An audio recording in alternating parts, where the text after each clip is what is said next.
So, Meryl, how did you start to get involved with IVSA, and why did you get involved with IVSA?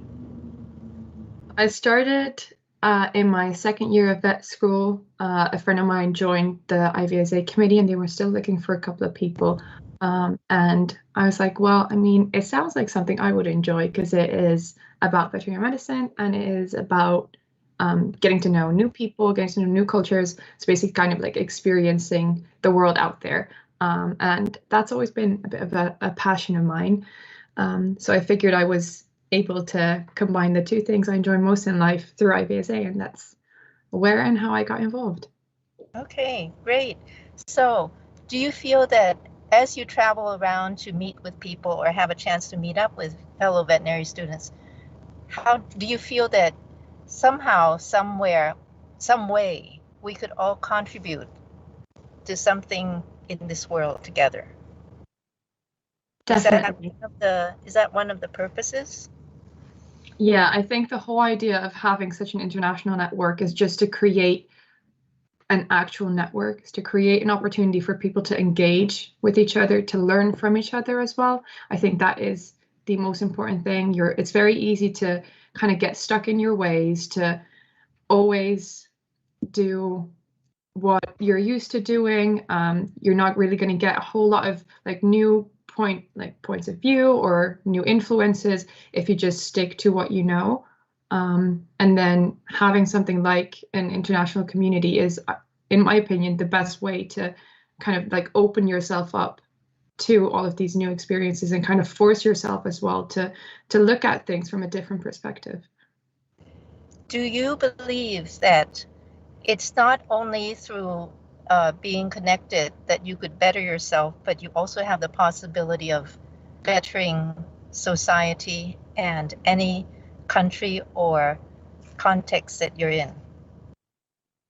Yeah, definitely. And I mean, I'm very happy to like even get to that. Like I've actually like witnessed this happening both in IVSA as well as like seeing what all of these other big associations do is we as like veterinarians or even like public health professionals coming together, writing policy papers, writing policy statements, talking to like stakeholders, and actually seeing how much of an impact we have if we just come together and like join forces and voice our thoughts. All right. Okay. The reason that I ask all these questions is because if you also believe the same, and you believe that through power of community, veterinarians can do something with collaborative leadership to create positive changes in the world, then you should know that there is a future beyond IVSA, and it's called WSAVA. So I'm going to quickly share the screen, and let's see if it's possible from here. Okay, here we go. Does that come up? Yes. Okay, excellent. So I'm going to give a brief overview of what the WSAVA is about. And I know that a lot of you might have had some idea about it before, but hopefully I can change that. This is association overview and direction. And the way that we start things, I asked some questions because I wanted to know if you shared the same why. Because whatever you do, you should start with why. Because people like to ask, so what do you do? What does your association do? Does it have the activities? What kind of things that it does? And then they start to say, oops, and how do you do that? When the really important question is why? What's the purpose of our existence? Why do we exist to do the things that we do? And in reality, the why of the WSAVA is that we believe in a culture of advocacy for the welfare and well-being of animals and the veterinary team. That is both the human and animal bond and its positive effects on communities. So if we believe in this, how can we start to do the things that we want to do? We are an association of associations, and we believe that through the strength of community, That's where we could help each other to develop the profession globally. And this is why we start to do things through our membership. It's not just a small group of people sitting in a boardroom somewhere and meeting to talk about what should we do, what policy should we put down, but it's a combination of engaging all of our members across the world. And here's where we come up with our strategic plan and goals to how we achieve it. So therefore, you can clearly see that in our how, it's not just enabling high quality veterinary care through continuing professional development, but also we are encouraging and engaging strategic partnerships, because we do believe that everything should be done through a community. When we have the strength of community, that's why we could create voices that can address things that some of our members might feel that they are in need of, or in different parts of the world that really needs. For instance, our availability and access to veterinary therapeutics. How did this come about? It came about because we know that globally there are so many regions, so many countries that cannot get access to the proper medications that they really need to upkeep welfare. Advocacy. How do we know what is important to the veterinarians across the globe? Because our member associations have created this feedback where we know what matters the most to them and what we should start taking action with. How do we know that wellness, professional wellness is not just an issue that happens to people that are vocal in the Western countries, but it's also something that is global. There's no difference. Our vet survey that we did together with CM Research was the largest comprehensive survey that spanned 91 countries. So what we have is the ability to generate activities that really answer to what members want. So some people just think that WSAVA, oh, it's a World Congress. So if there's anything that I could have you take home from this, one of the things is WSAVA is not just a World Congress. It is far beyond that. So I'll quickly go through. I know there are lots of slides, but I'm going to go through really fast because I know that you can grasp this very easily. How we work through committees and working groups. We have 18 plus two now, working committees and groups. So the first group that I just showed, these are our clinical groups. So therefore they would deal with things that have clinical relevance to our veterinary community. The second one, the Continuing Education, One Care and Translation Committee, are committees that help to create access and also empower associations so that they could have more of accessibility into all the resources that we have. The Congress steering, the last group, these are the groups that create integrity to the association. So these groups are all the groups that we currently have. They're run totally by volunteers. That's why you start to see a lot more nominations, calls for nominations to each group, because we don't want the group to be created from just a small number of people in certain locales, but it should come from expertise globally. These are the two latest groups, the Oncology Working Group and Reproduction Control Committee. So with output, now everybody thinks that, okay, the output of these committees are probably guidelines, how you would do clinical practice better or have better standards. Yes, just that is one of the key major outputs that these committees would put out. All of the guidelines are published in a peer-reviewed journal, the Journal of Small Animal Practice. Now, but what I wanted to say is that each committee does not just put out clinical guidelines so that people could have better practice standards, but each clinical committee also puts out charters, puts out position statements, anything that impacts welfare or our veterinary profession. That's why the advocacy comes out clearly through each committee.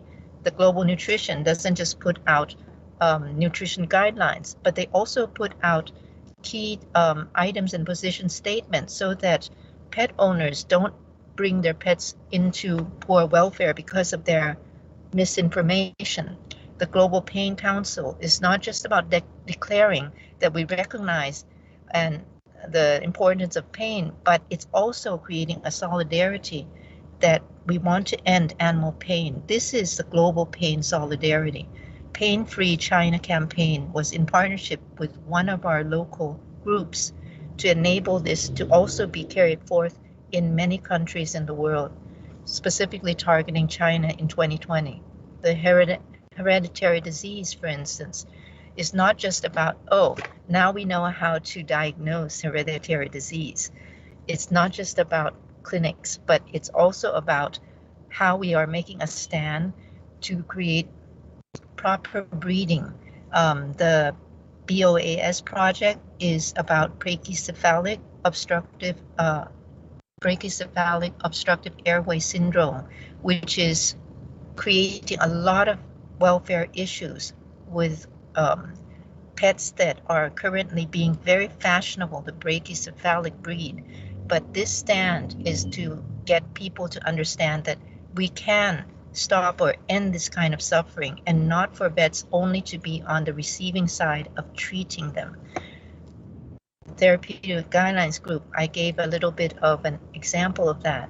But this, does it lead to? It's not just something nice that you sign on a paper, but it's something that people could take. Each member association can take the position statement to lobby their government why we need to have access to the therapeutics that is the bare minimum so that we could perform care for animals with good welfare. The One Health Committee, super busy with everything that happened with COVID. But you know what? During that COVID pandemic, there was a shadow pandemic, domestic violence. This would increase to the point where UN Women had coined the term shadow pandemic. And that's why, as veterinarians, what we also see is that the domestic violence also translates to animal abuse. It comes from the same root cause. And as veterinarians, how can we be alert? How can we know what to do with it? All of these helps us to see where we stand in the One Health agenda. It's not just about treating animals. We also are looking after human well-being. And therefore, one of the most important well-beings that we cannot overlook is our own. That's why we also have a professional wellness group that in fact is creating wellness guidelines that will be available in this upcoming November World Congress that will be online. So all the CE events in the past look like this. It's face-to-face. But now with all the digital disruption, well, with the pandemic disruption, we need to disrupt ourselves. And therefore, that's why we're putting so much onto our online platform. And this is available, including the Academy, to all our members, IVSA included. If you go online and check it out, you'll see so many courses that are very interesting, including the one that I just mentioned on the animal abuse and domestic violence is also on our Academy. So the virtual Congress has happened already in March, but the upcoming Congress that we're really excited about is our Global Community Congress, because it will be the first time that all the work of all of our committees, what we're creating as a stand, not just standards, but also as a voice, as our position, will be coming together in that community Congress. If there's one event that you could volunteer your time for and be part of, this would be the one that I highly recommend. All our face-to-faces, we also include IVSA volunteers in the past to be volunteering at our Congress. So hopefully we could continue on that once we resume any face-to-faces. Last part, our direction. What is the direction of the WSAVA? Do you believe? If you believe that collaborative leadership is where we should be heading towards to work for a better future or a different kind of world, this is why we have created initiatives where we would be pulling together people, creating training for leadership, for association development, bringing in assembly and in our members forum, which is now online. So in fact, it's probably the best thing that ever happened since, I don't know, apple pie, that we're already online, because I have a chance to meet with so many of you guys. We had so much chance, all the chance to meet with our 119 member associations online. And this one, really interesting and exciting, our intern program with you guys, because there's no sustainability of any kind of association or any kind of leadership in a profession if we don't have younger people that would step in and start to create the way forward together with us. And that's why it's really important that we see these partnerships as partnerships that would not just help to drive through the things that we see we could do together, but also to create sustainability for those changes. And that's why equality, diversity, inclusivity is a sustainable community is one of our key initiatives that we're going to be putting out very strongly in this upcoming year. So I went through that. I hope that I didn't go over 10 minutes, did I? But this is the end of the presentation. And if you have any questions at all, you can ask me, you can ask Meryl, you can go to the website and also find out more about it. So I have to unshare it. Where do I do that? Here? Is it unshared? Yes, now it's stopped. Oh, my battery's running low. Oh my God. Okay. Well, thank you so much for the really great presentation, Soraya.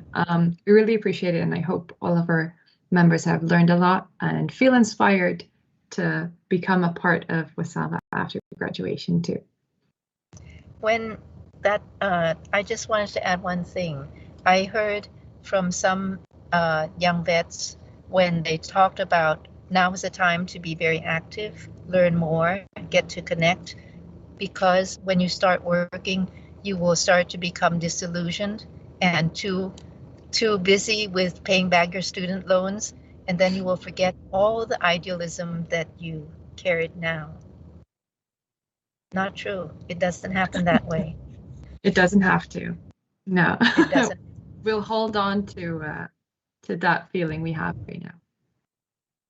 Okay, guys. Okay, thank you so much.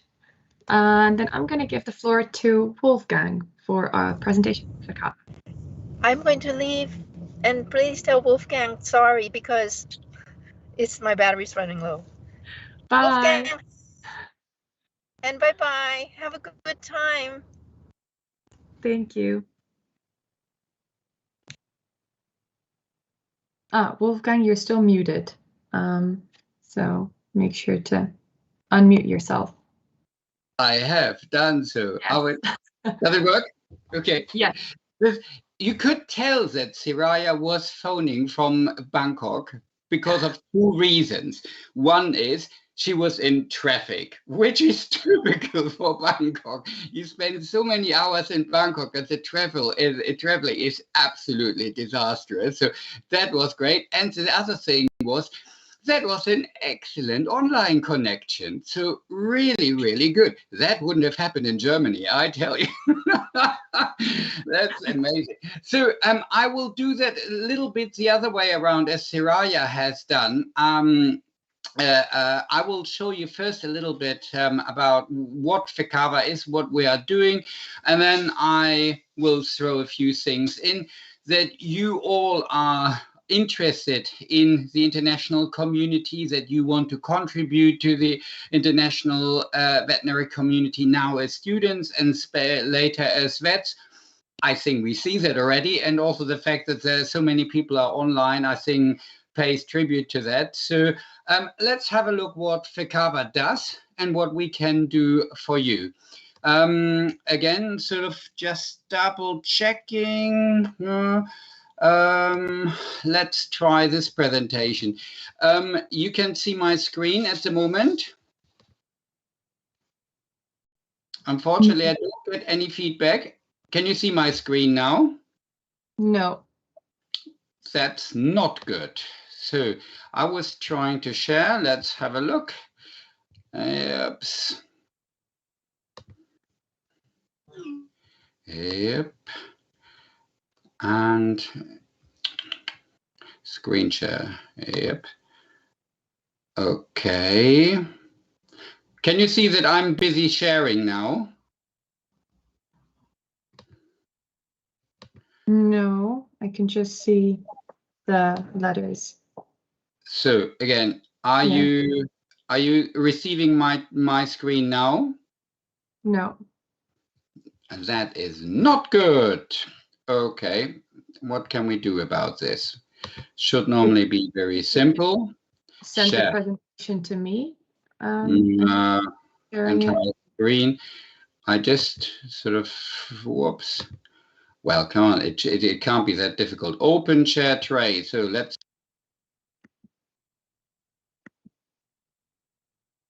share this and entire screen. That's what I would like to do. Well, otherwise, we have had issues with the browser sharing in the past. So if you're using the browser, that might be why. So that's, yeah, okay. Because I use Google Chrome. So yeah, that's not good. So what are we going to do?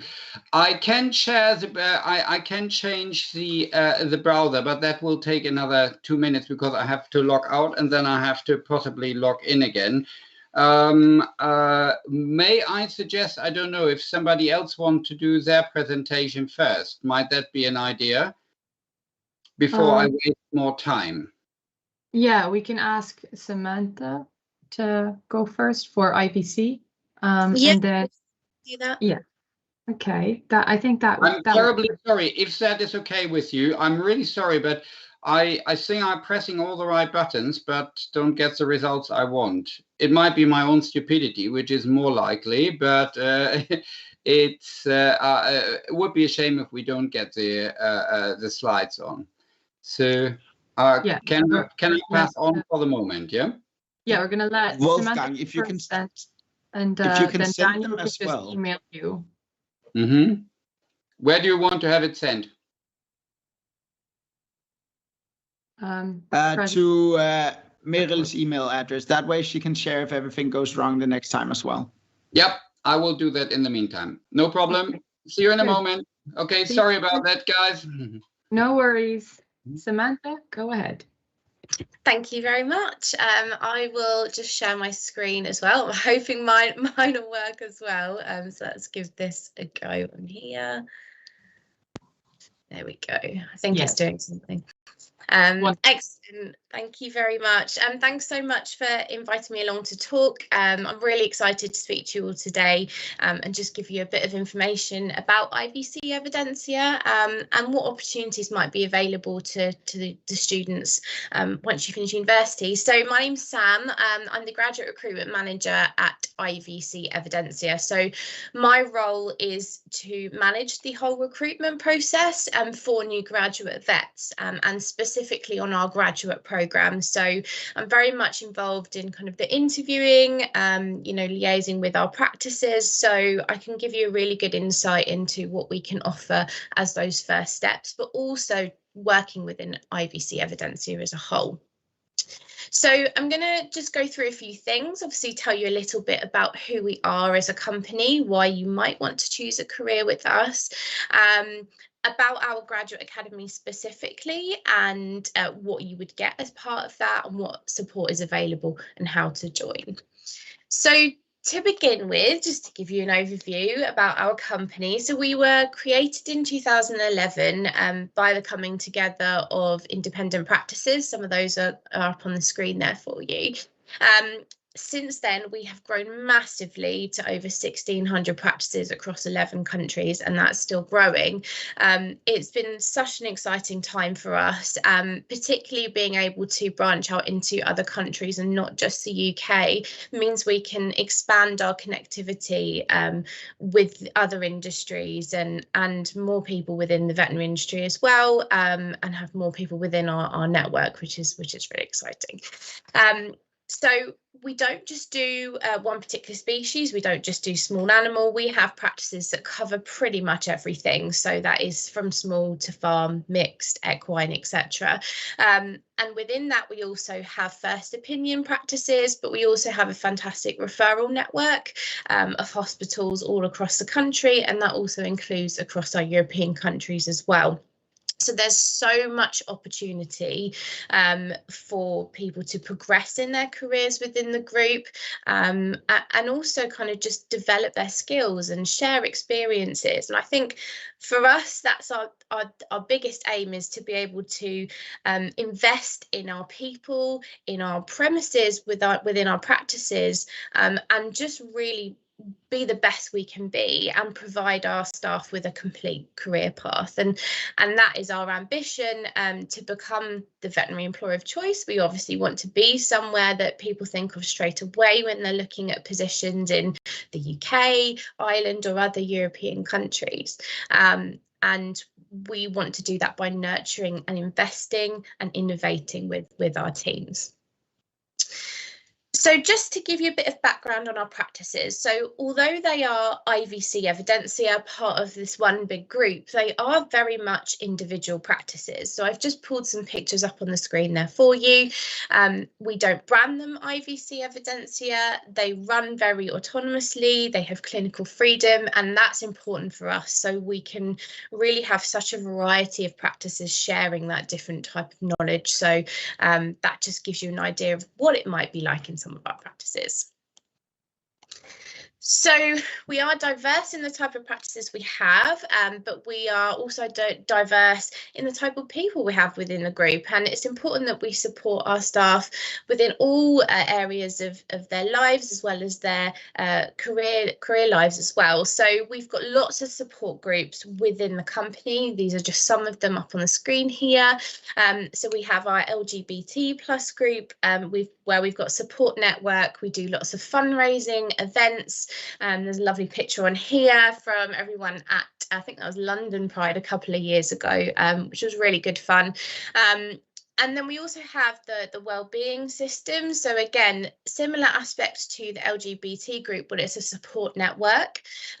We have champions in both groups. So that's people within the company that have gone through training, there to support their team. So I'm an LGBT champion and a wellbeing champion as well. We've got loads of wellbeing resources, access to free counselling, loads of different things to really help support our staff. We're also a disability confident employer. That basically means we're aligned with the UK government scheme, where we are always adapting and adjusting to any needs or requirements that people may need in practice, and we're there to support with policies as well. On top of that, we do have a BAME scholarship, which we launched in the UK last year, where we are providing funding to students through vet school to encourage and promote equality and diversity. We've also hopefully launching as of next year a kind of sponsorship opportunity for IVSA members, where we will sponsor a couple of students to come over to the UK, spend some time in our practices and really get some great experience, and also the opportunities to attend some of the UK events as well. So watch this space for more information on that, but that will be another really exciting opportunity to get involved with. So Vets Now, some of you may have heard of Vets Now. They are an emergency and critical care provider in the UK. They are also part of the group. So if you are interested in ECC and that route, they also have programmes and support opportunities for new graduates, perhaps a little bit more experience post-graduation, but we're there to support as well. So if that is a route that you wanted to go into. We also provide visa sponsorship, so this will probably be quite important for a lot of you on the call today. We will pay for and apply for the certificate of sponsorship, which is the first part for you. This is just for the UK, and we will support you through that process, and very much happy to help with that. There's more information on the UK government website. If you have any questions, feel free to ask, because it can be a bit of a minefield with visas and things like that. So moving on to the Graduate Academy. So the Graduate Academy is there as a support programme on top of your first job in practice after graduation. So it's there to support our staff, our new graduate vets. And essentially our practices will sign up to the Academy each year, and by signing up, they follow a set of guidelines in order to best support you. So I've just pulled a couple of guidelines on the screen here. The premise of the Graduate Academy is very much helping you build your skills and confidence, and not just throwing you in at the deep end straight away. That's what's so important for us. So some of those things that we ask our practices to do, as you can see, are not put you on sole charge straight away. So don't leave you on your own in a branch practice, give you lots of support. If the practice does emergencies, on call, out of hours, not put you on that rota straight away. Ease you in, give you plenty of time to build your confidence, give you lots of surgical time, opportunity to build your skills in that area, give you more time in those consults in the beginning as well. So it's all there to help support and build your confidence. So the Graduate Academy, as I said, it's a paid, permanent, full-time position like any other role. You just have the support programme on top. So with that comes a salary package like you would for any other role. And here are some of the things I put on the screen. So the salary is set for all new graduates at £29,000 per year. This is the UK programme. If you're working in one of our Irish practices, it'll be €32,000. This is the only time we set salaries, so everyone starts off on the same, and then when you finish the academy, your practice will negotiate with you your salary after that. You also get a bonus payment, which is on the screen there. Your professional membership's paid for, and we'll also pay for you to go to one of the big events as well in the UK. There's also a fantastic CPD program. Someone asked if you could speak a little bit slower. Yes, of course. Sorry. Yeah, that was it. No, for interrupting. No, that's fine. So we have a CPD program, which is our learning part of the Graduate Academy, which I'll talk a little bit more about shortly. So part of the learning program is it's there to assist and support you with that confidence building. So the learning program is an addition to your day-to-day job in practice. So you would go out of practice roughly 2 days every other month throughout the academy, and all the graduates will do the programme together at the same time. So that's a really great support network in itself. And within those sessions, it's designed to cover everything that you might need in order to build those skills in the first few months. So I've just pulled some pictures on the screen here from some of our sessions, and it just shows you how kind of hands-on these sessions are. So some of the learning that you'll do is surgery, dentistry, ophthalmology, nutrition, just so many other things. There's imaging as well, and it's a real combination of workshop based and lecture based learning too. So you've got kind of two different styles there, and you're really kind of getting involved, and you're able to then take those skills that you've learned on the learning sessions back into practice. You then also do a lot of sessions based around what we call soft skills. So that's communication, business skills, and also just dealing with practice life. It can be quite daunting going into practice, after being at university, and there's a lot to get used to. So we give you support and training on things like that, as well as how best to speak with clients and deal with challenging situations as well.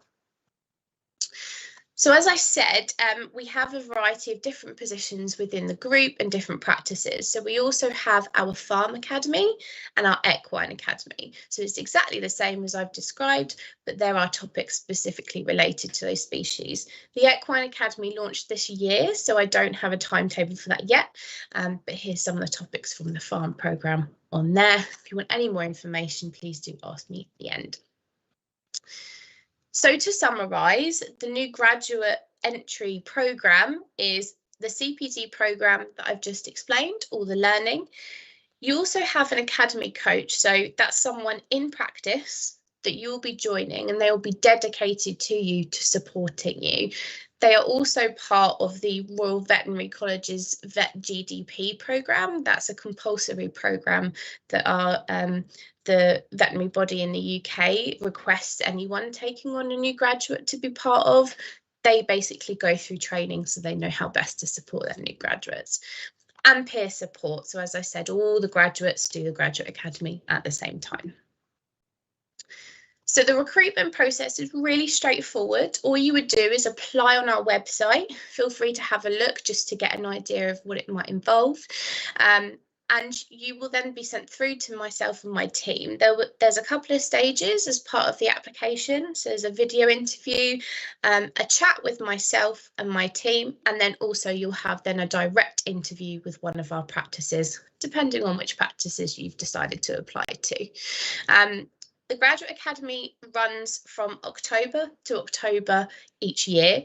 It's a 2-year programme, but we start recruiting in the November before, so it's quite early on, but I always encourage people to apply as soon as possible. So for some of you, that will probably be the start of your final year. Others, it might be towards the end, but I always encourage to apply early on. Once the Graduate Academy is finished, that's not where the support stops. We've got lots of other training programs for management, specialisation, if you want to do further study. There is so much opportunity for you and we want to support you in that. So we have programs there. We also have some of our graduates that have progressed from the new Graduate Academy. They are now managing some of our practices. So you can really take your career right through to that stage or even go into specialisation, as I mentioned earlier on. So I'm just going to play a short video now before I finish, just to give you a bit of an introduction. I'm hoping it'll work, but as we know, technology isn't the best. So just let me know, Meryl, if it's not playing or you can't hear anything. And I will also just make sure my screen is sharing the sound as well, because there is. Let's have a look on here. Right, let's give this a go.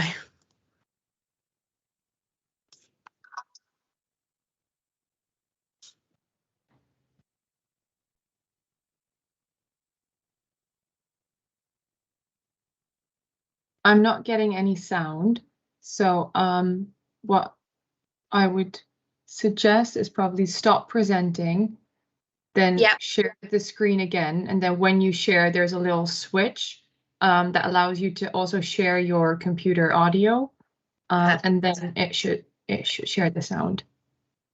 Right, let's try this. There we go.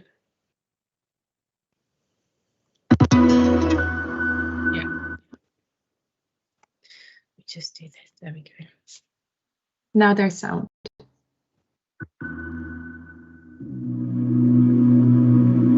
Spain, Portugal, Singapore, West Yorkshire, Belfast, Newport, South Wales, Spain, Wolverhampton, Ontario, Canada, Rainworth, London, East Devon, Malaysia, the Netherlands, Romania, Spain. My name is Julian Sanchez. I've studied in Spain all my degree. Maybe in November, IVSA comes to my university to take a conference and explain us the terms, all the stuff. And I thought it was very interesting for develop my career in a new country with a new language.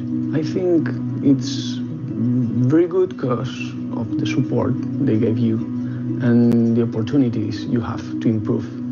So I started in practice last Monday, so I've only been in practice for a total of 8 days.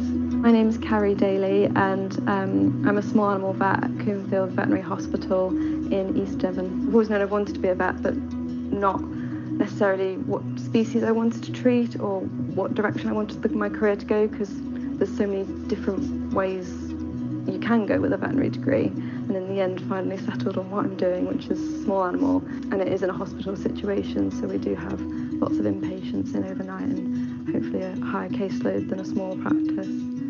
I have actually just really enjoyed that first lecture from Dave Nichols. That was really good, and I think he's said a lot of things that we're all thinking and given us sort of some ways of managing the things that we're worried about in practice. And having done my first 8 days in practice, I can tell everyone I've been running around like a mad person, not knowing what I'm doing because I don't. I'm Massimo Colombaroli. Well, I think I first wanted to become a vet when I was about 12 or 13. And when I got to 16 years of age, I went to a practice close to my school, and I shadowed the vets there for every Saturday morning during consults.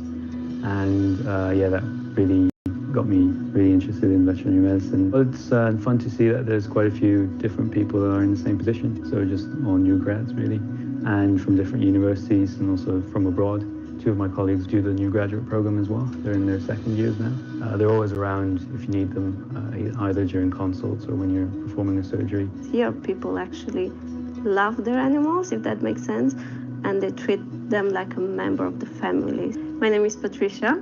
I'm working at Deepdale Vets in Bedford. Well, to be honest, I applied for a normal job, just as a vet.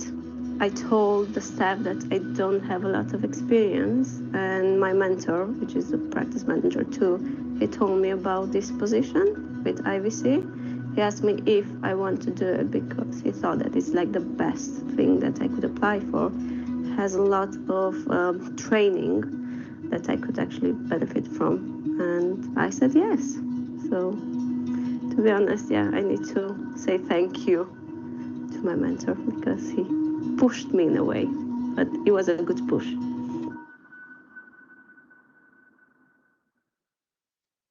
Okay, so I'll just move on to the final slide, and that's pretty much it from me. So thank you so much for listening. If you want to email me any questions, you're welcome to do so with the email address on the screen. We have a website, as I said, there's lots more detailed information on there, so feel free to have a look.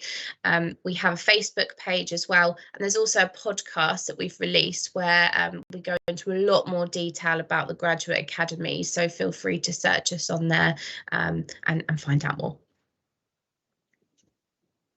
Thank you so much, Samantha, for the wonderful presentation. I'm sure lots of our students are now a lot more familiar with all of the amazing things that you guys as IVC have to offer.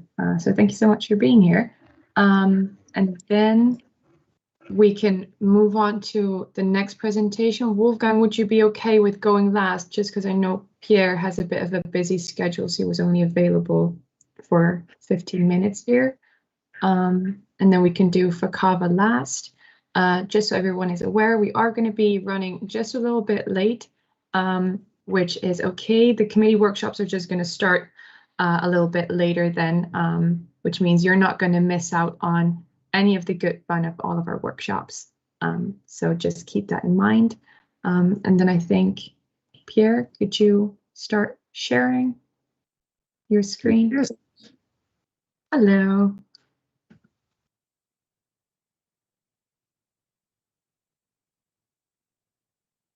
So do you see my slide? Yes. Okay, so hello everybody, and thank you, Meryl, for your invitation to present you EVE and EasyVet in a very short period. So the European System of Evaluation of Veterinary Training, called EasyVet, is organized by the European Association of Establishment of Veterinary Education, called EVE, in order to evaluate and eventually accredit veterinary education establishment, called VEE. It may be university, faculty, school, foundation, etc. That's why we use the name VEE. So this evaluation is done together with the Federation of Veterinarians of Europe, FVE, and the system is accredited by the European Association for Quality Assurance in Higher Education, called ENQA, which has produced some standard and guideline for quality assurance in higher education in Europe, called ESG, and which are the base of our standard operating procedure, which describe in detail how we are doing this accreditation process, which of course is quite important for the European VEE.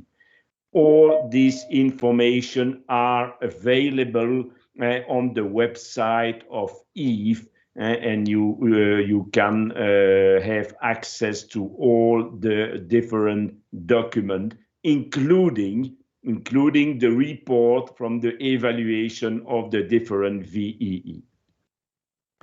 So the system is quite an old one, so it started 36 years ago, and it's mainly based on two European directives, one published in 2005 and the other one published in 2013. So this is really the basis of the accreditation problem, the legal basis of the accreditation process.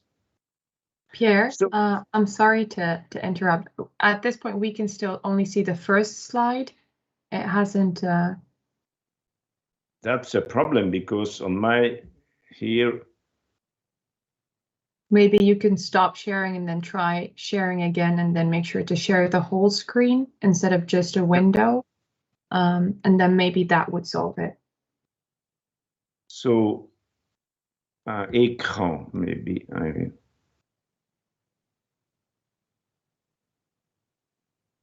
Is it better like that? Do you see something else? Now Yeah. we can see everything. Yeah.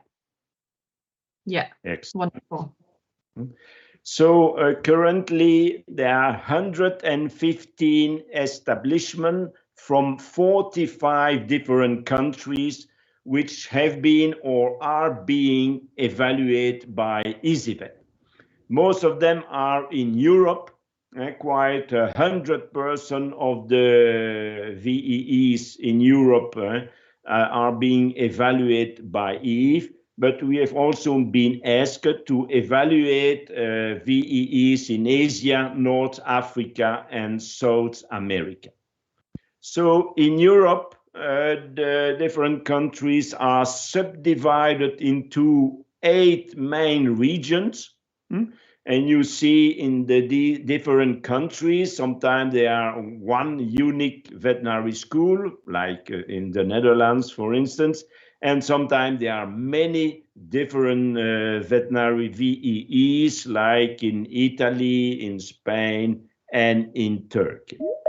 So recently we have started to evaluate the most important VEEs in Russia, but also in Ukraine, Belarus, and Israel, and some in non-European countries. So we have investigated 5 VEEs in Japan, also in Thailand, Indonesia, Jordan, Tunisia, Morocco, Egypt, Brazil, and we will do the first one in Chile in the near future.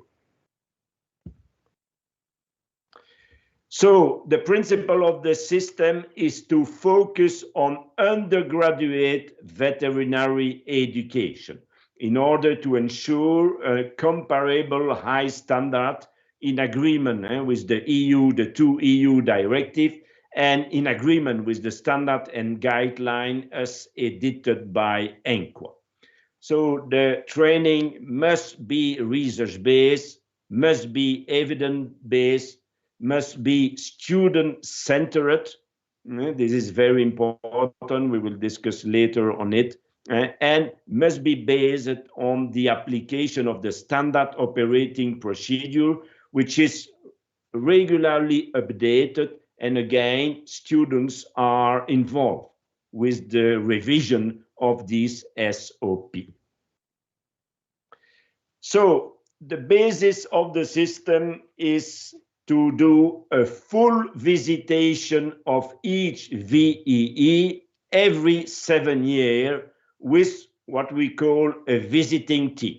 So in this team, we have first several experts in the different topics of veterinary medicine, basic sciences, clinical sciences, companion animal or food producing animal, food safety and quality assurance.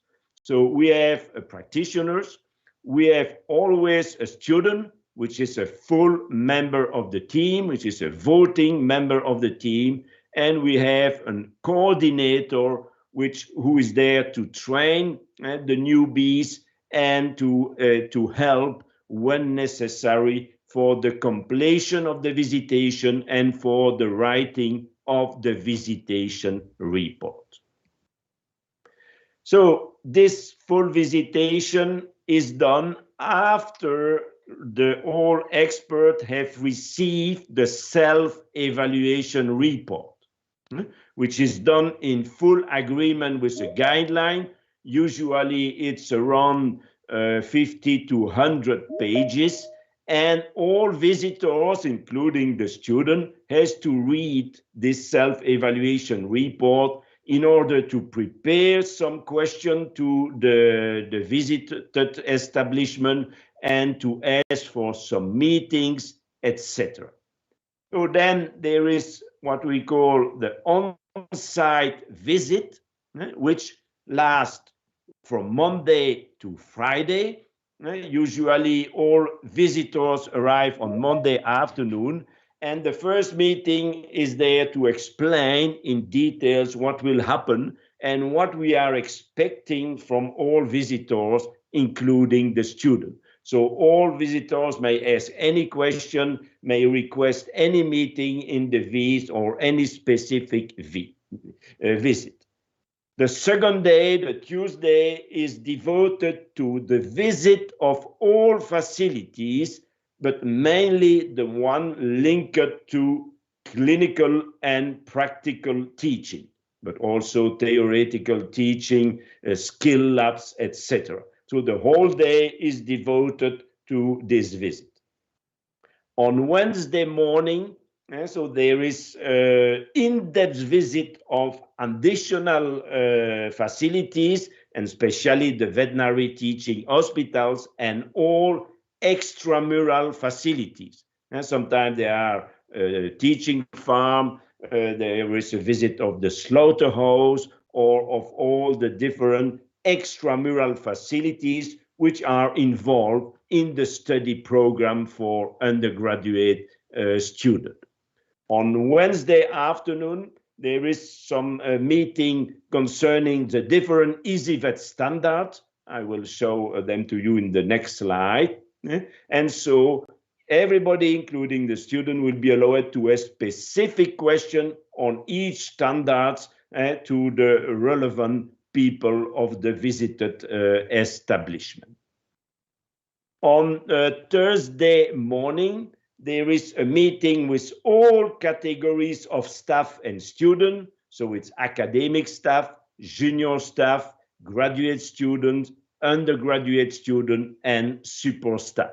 So this is done without the presence of the dean or the management team. So the people are allowed to speak really frankly in order to put forward what is nice and what they believe to be outstanding in their establishment, but also to complain about different problems related to the establishment. In addition to that, there is at lunchtime a meeting in confidence when some students or member of staff want in private discuss with the visitors and explain some complaint about the establishment. Then in afternoon, there is a meeting with what we call the alumni, This is the freshly graduate student who are already in the field, or with the employers of graduate students, or with the local administration, the veterinary chamber, the veterinary union, etc. And then there is an in-depth meeting of the team alone.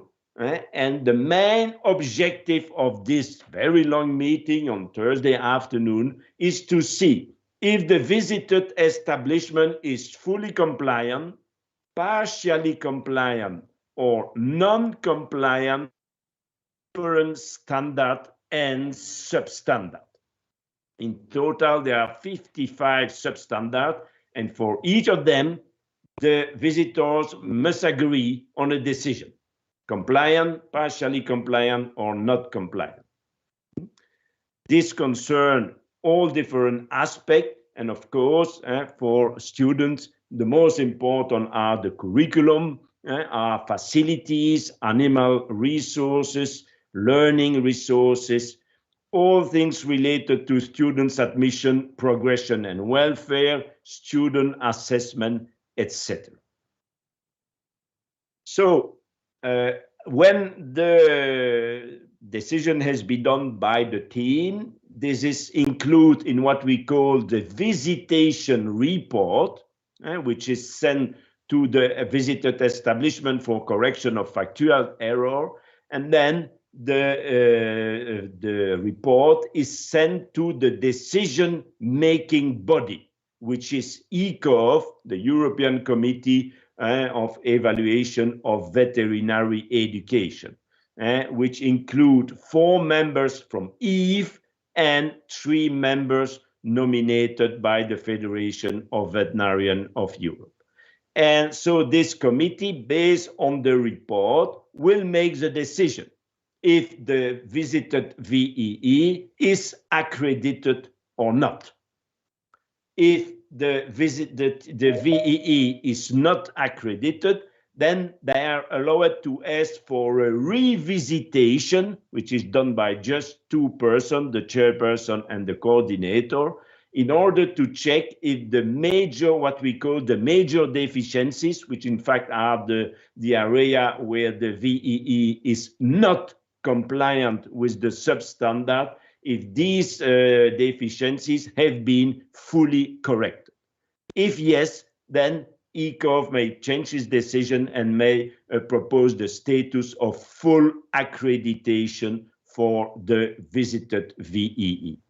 What is important is that we work in full transparency, which is not the case of all accreditation bodies. So the decision of ECOV, the status of the VEE, and the full visitation report are published on the EVE website, and also must be published on the establishment website. So all new candidate students or current undergraduate students must be allowed to see the full report and the decision of ECOV.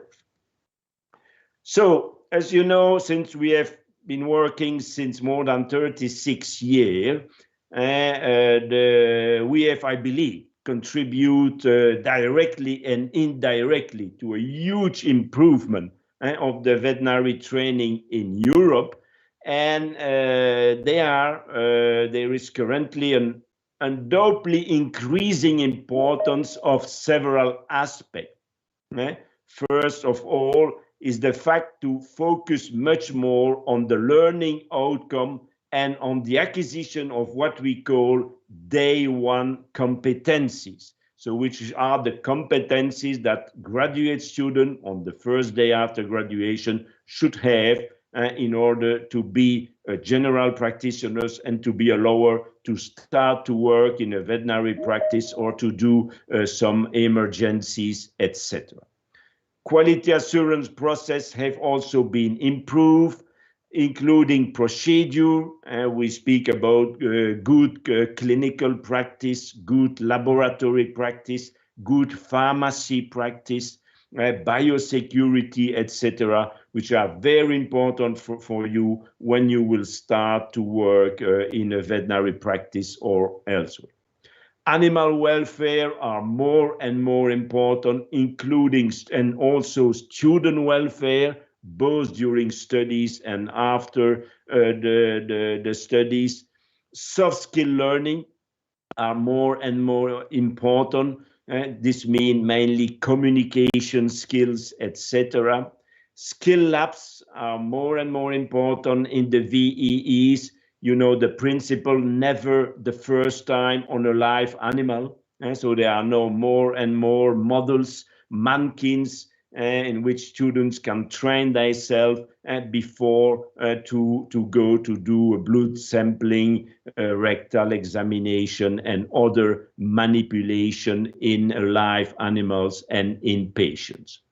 You are all aware about the One Health concept, but we also are focusing more and more on the One Welfare concept. You know, the consumer, one that especially for food producing animal, and they want that the system ensure a full welfare of the animals, of course, but also a full safety of the environment around the animal. And One Health include so human, animal health and welfare, but also the health of the environment.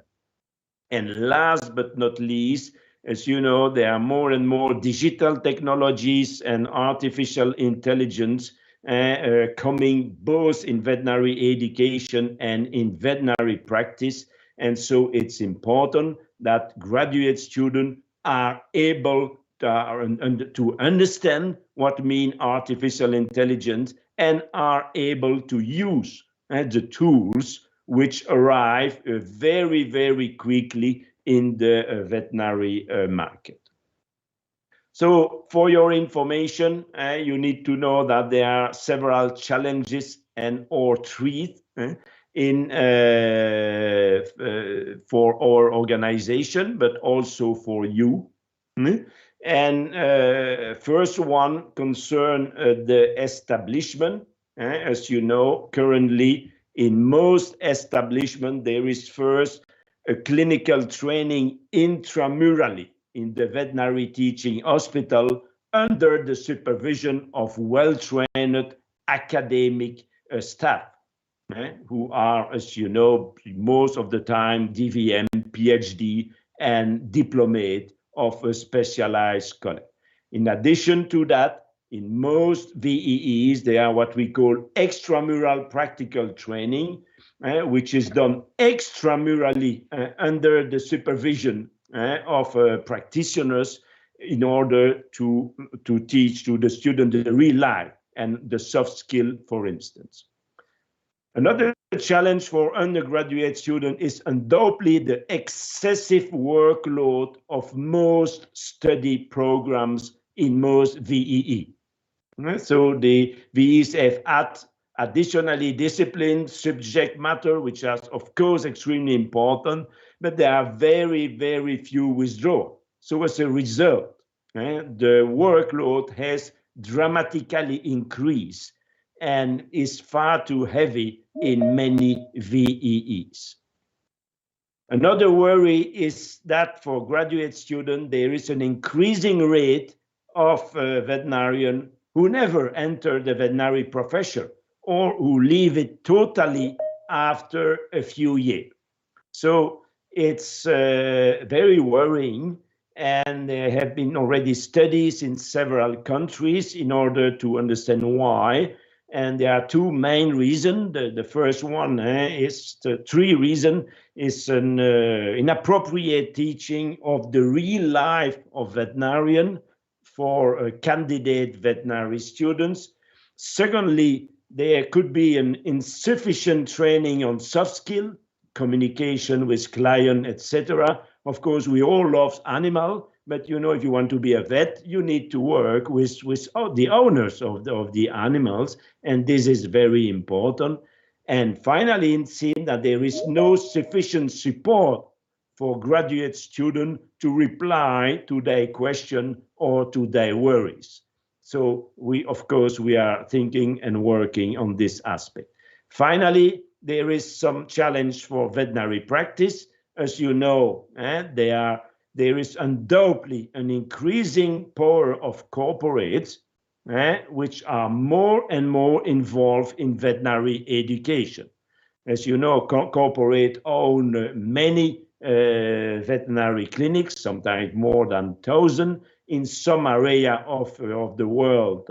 They have quite a monopoly aspect, which in theory, I don't say it's the case, but in theory may be dangerous. And so they are also more and more involved with veterinary education, which is wonderful. However, we need to be careful about that and to be sure that there will not be just a training for students working for corporate, but not being able to work for the other aspect of the veterinary profession. And as you know, the veterinary profession has many different possibilities. Most students first want to work in vet practice, and after a few years, many of them decide to do something else. So it's extremely important to have a general the education in order to be able to choose what you would like to do in the near future and in the long future. So just finally, could you start closing off? Just you have another one to say that we have, in order to work on it, a permanent SOP working group, including all stakeholders, and students are involved in these stakeholders. So as conclusion, I just want to tell you that we need you to collaborate with us in order to improve our standard operating procedure, in order to update our regulation, and to participate to visitation. The opinion of students is extremely important for the accreditation of the VE. Thank you for your attention. Thank you so much, Pierre. We really appreciate your presentation. I have actually attended a EAV visitation myself, and I would highly recommend it to everyone. So yeah, if you have any more questions on these EAV visitations, feel free to just shoot me an email at president@ivsa.org. Thank you, Pierre, for joining us. Thank you, and same, don't hesitate to contact us. Any student may contact Eve, and we will very quickly reply to your request. Wonderful. Okay, Wolfgang, a little bit delayed, but the floor is yours.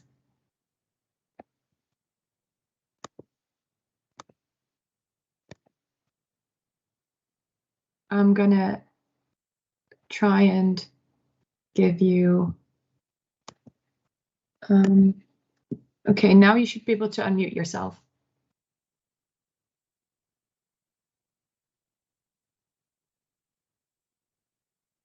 Okay, so you're still muted, maybe.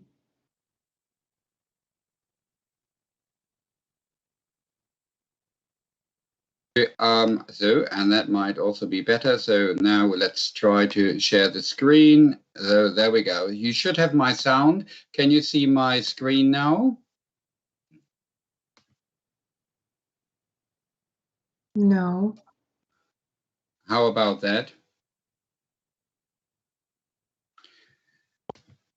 No, I'm not seeing anything. That is very frustrating, I have to say. So, where is there briefly the mistake?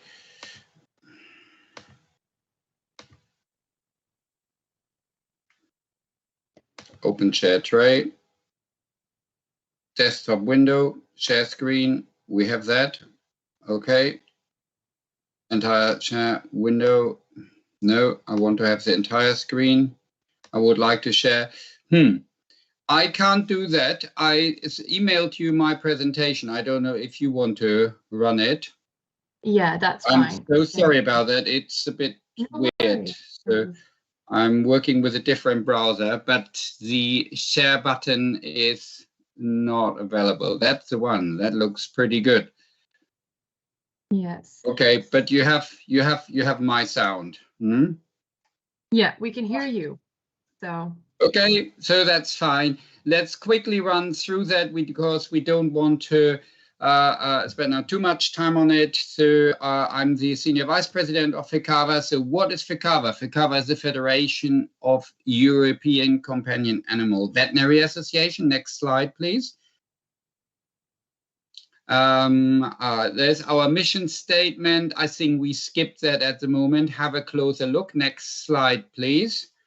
God, I think we should focus on what FECAVA can do for students. We were founded 1990, so we are around for about 30 years, and we work very close together with FEE and UEVP and also the European Parliament. We are registered initially in France and now in Belgium.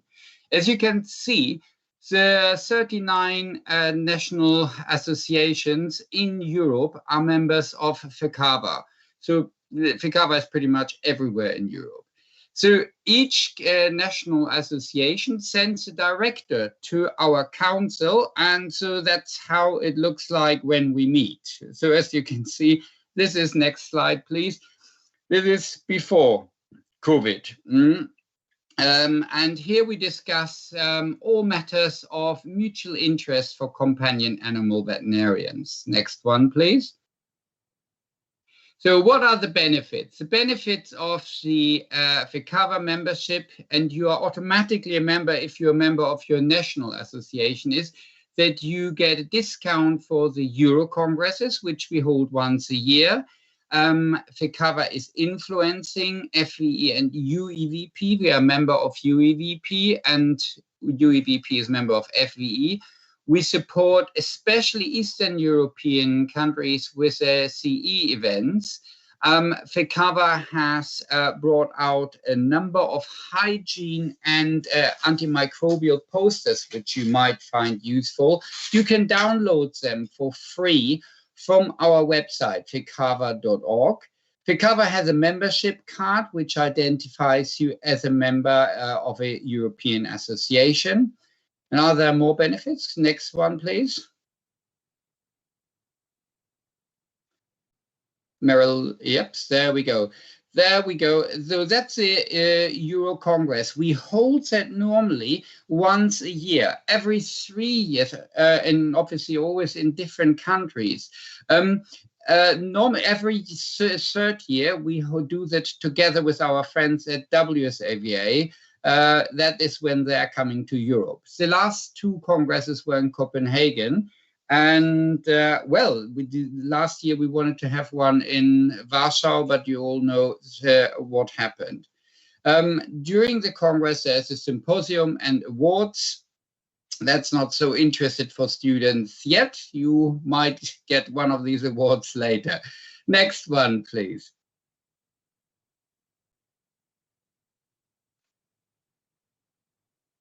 Next slide, please. Okay, so we had, can we go one back? We have a range of committees. They reflect partially the committees that also the World Small Animal Veterinary Association has. But on top of that, we are very strong, as I said, with Eastern European CE, and also animal health and animal-assisted therapy. Next one, please.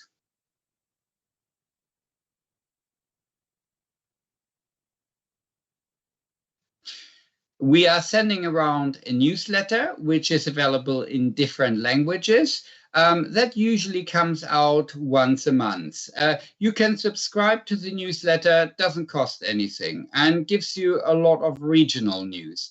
We obviously have also an online presence. We are on Facebook, we are on Twitter, we are on Instagram.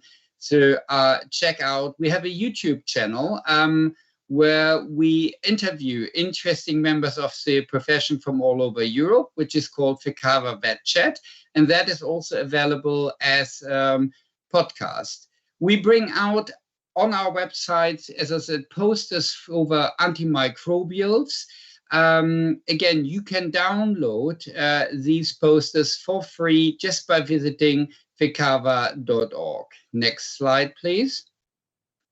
And the same, we also came out with a list of vector-borne disease posters, first for dogs and then also for cats.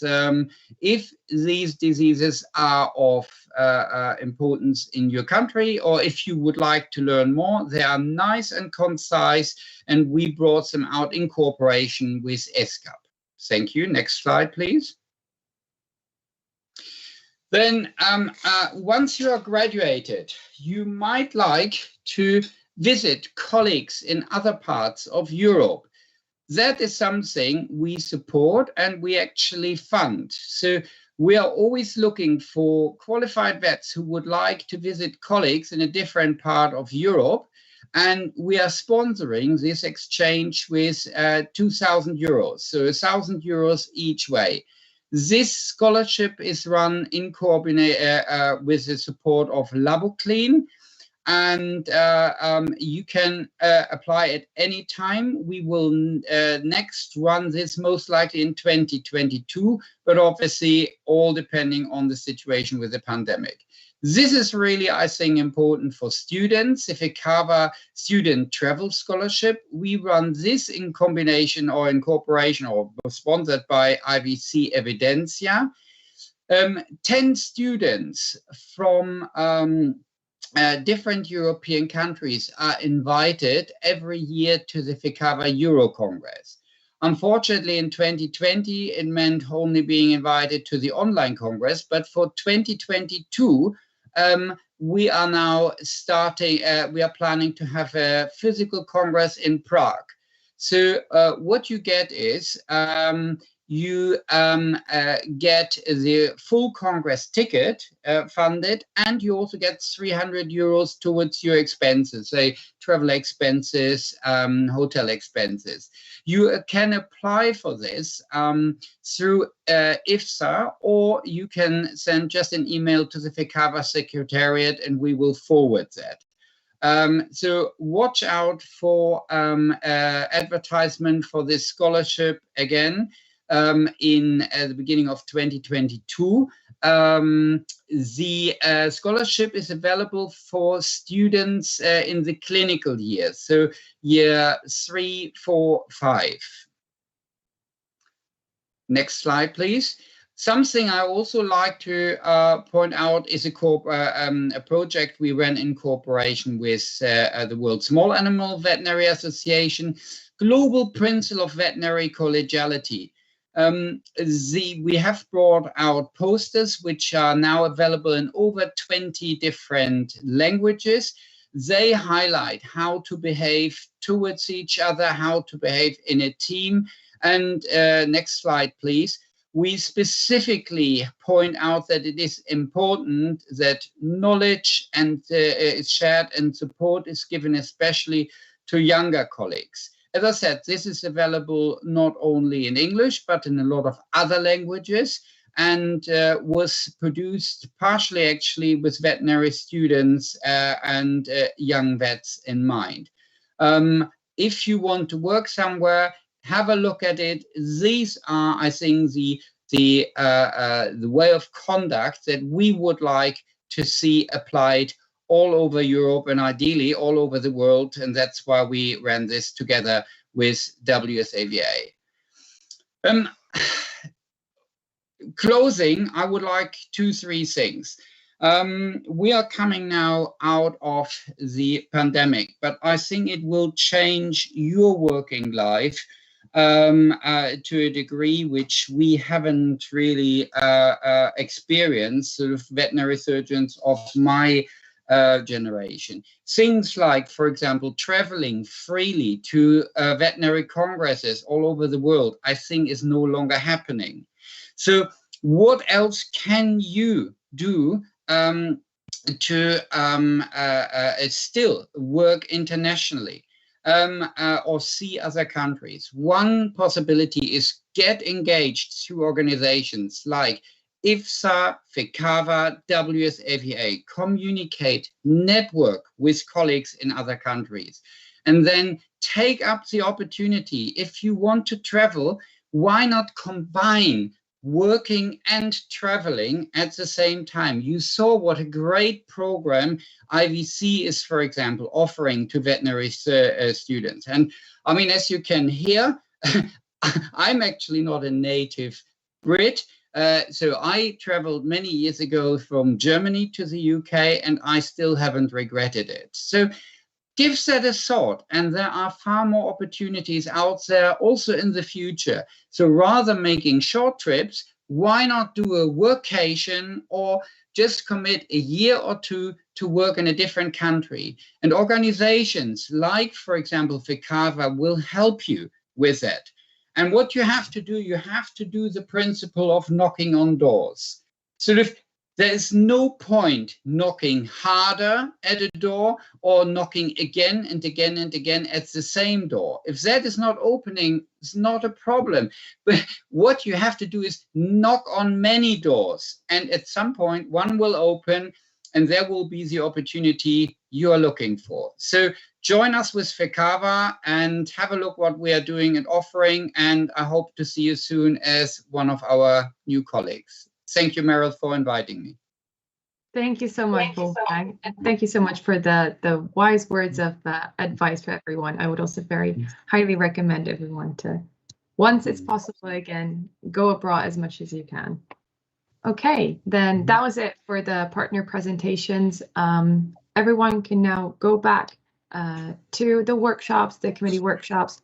Thank you everyone for being here. And once again, thank you so much to all of our amazing partners for supporting IVSA and being here to talk to our students. Bye everyone, and see you soon. Thank you. Bye-bye.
have nominations for who's going to host the next events. We have our 71st IVSA Symposium host, who is IVSA SGA, who won't be asked questions because they are also running unopposed as well. So can't wait for that event. It's going to be fun. Hopefully it's live by then. It should be. So this is the outline of kind of what the nominee hour is going to look like. So we usually follow alphabetical order in all positions. We'll ask each nominee 3 questions. 3 are going to come from the election committee, 3 are going to come from the floor. So that means 3 members who want to ask a question will give you the opportunity after the election committee has asked their 3 questions. After that, the nominees will leave and we will have a discussion. So the max response time for each answer is 2 minutes. So nominees, please time yourself. I'm going to be timing you. Don't go more than 2 minutes because I don't want to cut you off mid answer. So just be aware that you have 2 minutes per answer. No pressure. What does a discussion look like? If you are not the first one who's going to be answering questions, you need to leave the meeting. And then, so I'll let you know who's going to be the one to answer questions next. That way everyone else can leave. For the discussion, there will be allowed only 1 positive comment per candidate, and you have, again, 1 minute. So I'll be timing you. Please be aware of that. And then only 1 negative comment per candidate. Again, 1 minute. That being said, that does not mean that you can make this personal. You can't have name bashing or exaggerations. Please, this is a professional setting. Keep it professional. Do not be like, oh, I don't think this candidate is a good reason because I just simply don't like this candidate. That's not professional. Only objective comments.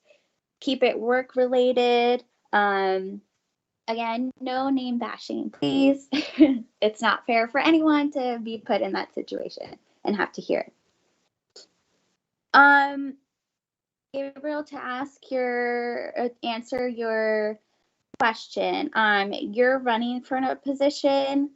So I would recommend that you not go see the other positions. But that being said, these are going to be recorded, so you could always look at it later on the delegate drive. You can access that. Which reminds me, someone please from the OAC record because I completely forgot. But yes, you will be able to access the recordings later. So don't be feel like you're being left out, because you could always go back and watch depending on what you are interested in looking at, which everyone should watch. If you're a delegate and you're going to be voting, please make sure to rewatch everything and look at the documents at the end. Okay, so we're going to get started. I'm going to stop sharing this, go back to the main screen.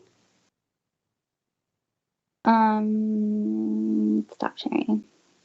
Teams does not like me, apparently. I think I stopped sharing.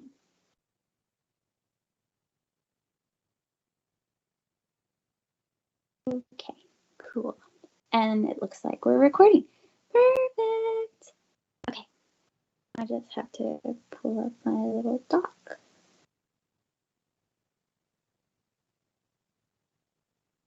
Sorry guys, you'll realize one thing about me is I'm not the greatest at technology, so I'm just gonna have to bear with me. I wish I could blame my age, but it's not my age because I have no excuse.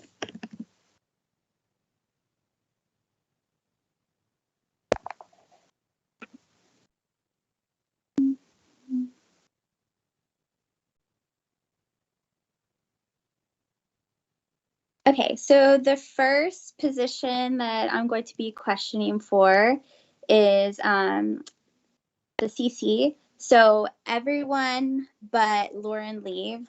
So Motiet, leave, please, because you're the only one that is running as well for this position. So Lauren is going to be answering questions first.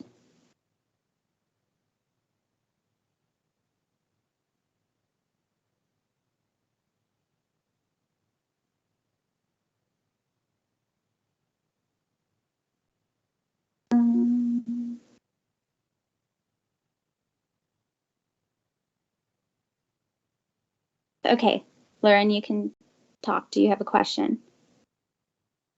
Hello, can you hear me? Yeah, we can hear you. Okay, great. Did Motiet leave?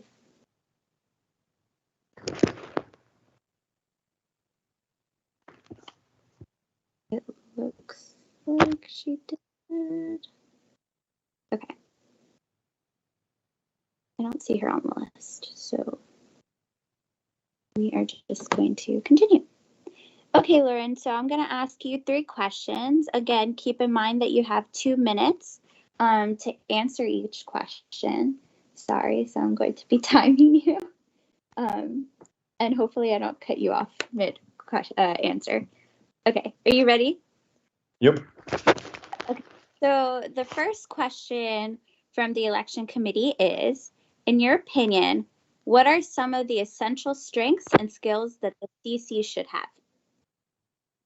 Okay, thank you for the question. So one of the skills is for sure be a good team leader and team player, because you need to work with a big team.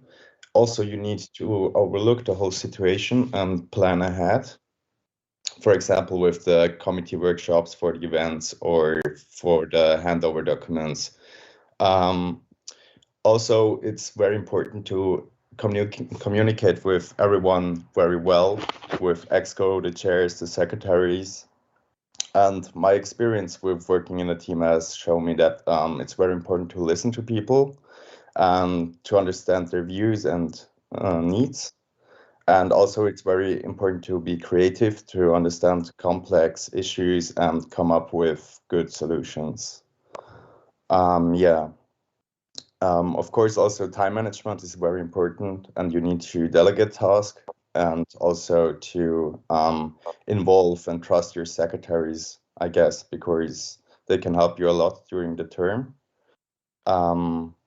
So yeah, I think that's not 2 minutes, but I will leave it with that. Okay. Yeah, you finished early, so that's good. Thank you for keeping track of your time. I appreciate it. Okay. Second question. So during your term, you will face chairs being casually busy and demotivated. How do you plan to deal with this? Yeah, that's another good question. Thank you. So it's of course we are students, so we will be busy with exams. We have a lot of projects going on, and so it's very important to talk to each other and plan ahead. Again, this overlooking of the situation, being aware that someone will have a lot of exams next month, so you need to communicate well. It also happened this term that we had to support chairs during their exam period. So this is very important, to just be a good team, to trust each other and talk openly. To communicate openly is very important. Also to check in with people regularly to make sure everyone feels still motivated, because if people don't work efficient, I think it's very, and are not involved, it's very bad for their motivation. So I guess this is very important. Yeah. Also, if you have a good team and you talk a lot to each other, I think it gives you a lot of motivation. I think we felt this year very harsh that we were not able to have live events, because they're very important for the motivation, I think. Yeah. And just, yeah, have a good plan, involve people in the discussion and take them seriously and listen to their inputs. That's it. Perfect. Okay, so last question. Dividing your time between all communities, committees, and external work that the CC does is one of the biggest challenges that the CC faces. Do you think you will manage that without neglecting any committee, especially the ones you are less motivated about? Thank you for the question. So I think it's very important to understand that all committees and communities are there for a reason. So it's no option to neglect one of them just because things are not going well. And I have gained experience when I was leading the activities team for the symposium. And I know how important it is to divide the tasks. And also with the external work, we are still looking to restructure this a little bit. So CC will maybe have less to handle. But otherwise, I am also experienced with external work. So I had this project with the Global Alliance of Rabies Control now, where I tried to involve as many members as possible. So if people still are interested in joining, it's still open. So yes. What else could I say? Yeah, just have a good team, have a good plan for your team. Use Trello, which is an amazing tool to have your checklists and keep track of everything, and which helps to manage your time. That's it. Okay. Okay, thank you, Lauren, for answering our questions. So next off is 3 questions for the floor. Does anyone have any questions they would like to ask Lauren? Okay, hold on, bear with me, Isa. Okay, you should be able to talk now. I'm gonna mute myself. Okay, can you hear me now? Yes. Yeah. All right, so my question would be, have you talked with the with our previous CC about any challenges that you might have during the term, and just how to prepare for this position? Mm-hmm. Thank you for the question, Isa. So I have talked to Nina, of course. I'm also her secretary at the moment, and we had a talk about what would I have to expect, which is very cool. Additionally, I talked to 2 other former CCs, had a big discussion about secretary management, also about the external work the CC does, and how to actually improve the structure a little bit. And also I think it's about the committees, how we can put them in a much better position as they are currently, but because they keep growing. So and I think they're a very cool project actually within IVSA, and we definitely need to support this. So yes, I have talked to 3 former CCs. Okay, cool. Thank you for clarifying this. You're welcome. Okay, perfect. Thank you for your question. Okay, so let me allow Anina, you can now ask your question. Hi, hello. Can you hear me? Yes. Okay. Yeah. So for my question is, how would you assist the chairs in leading their teams, and what advice would you give them if there were any issues with the committee members' involvement? Okay, so I think when I was a committee member, it was sometimes very difficult for me to understand the whole picture of IVSA Global. So I will make sure that all committee members also understand how the structure works within IVSA, which gives them a lot of background knowledge. I mean, people always think, why do I have to answer my emails within 48 hours? But if they have this knowledge that, well, there is a whole chain of getting approval from EXCO and working on projects, doing the graphics, and we need the information. And if one little, like those wheels of the setting icon, you know, which turns and everything turns as well. If one of those falls off, nothing will work. So it's very important for the members to have this this background knowledge of what IVSA Global actually includes. Yeah, I think this is very helpful for them to know. And yeah, also to check in with the chairs if they're just doing everything on their own or actually dividing the task and support it there. Yeah. Does that answer your question? Yes, thank you. Thank you very Thank you much. so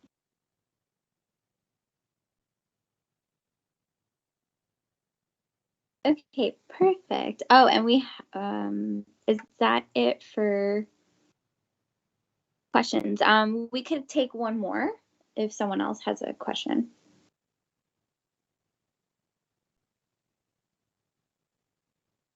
Nina, do you have another question, or did you just forget to lower your hand?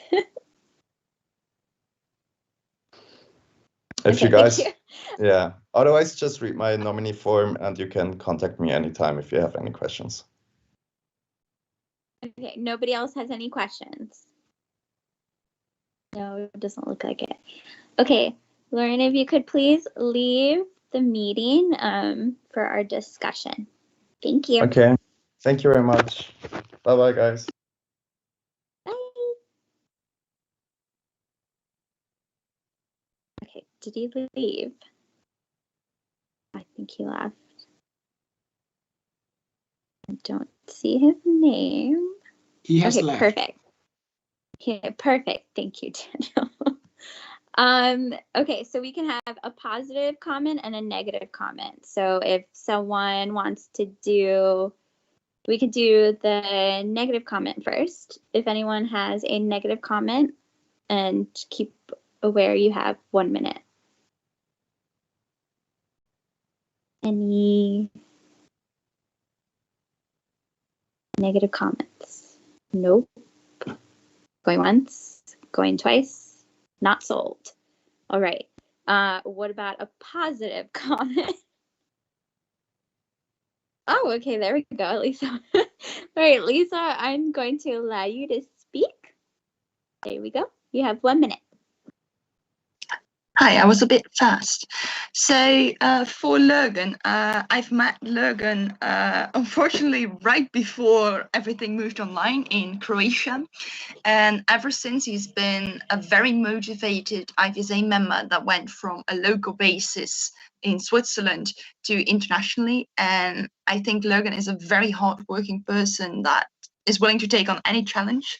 I've easily seen him in like less than a year getting involved with task forces in IVSA and different levels globally. So I think him having that broad experience is really going to help him in a role as CC. And on top of that, he has a really great interest in all the projects and works of committees. So I think that is something that will really benefit him in the future. Okay, thank you, Lisa.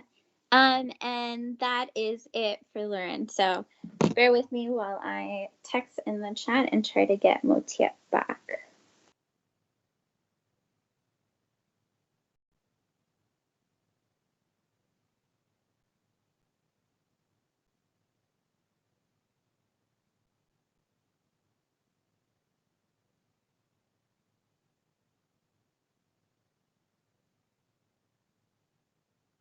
Okay, so I texted. We're gonna wait. Sorry, guys.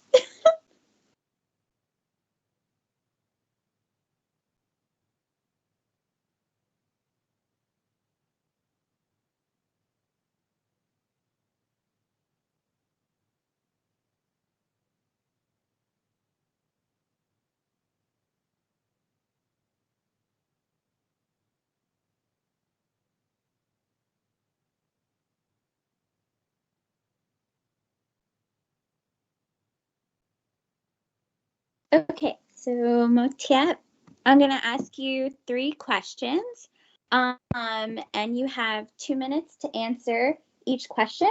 Then afterwards, the floor will ask their own 3 questions, okay? Yes, okay.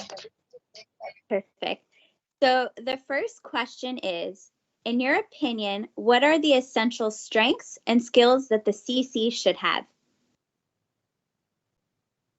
Okay, so in my opinion, I think that the CC should have good leadership skills. The CC should be someone that can bring the committee chairs together and like also be able to oversee activities and make sure that there's no problem and everyone is performing their task well.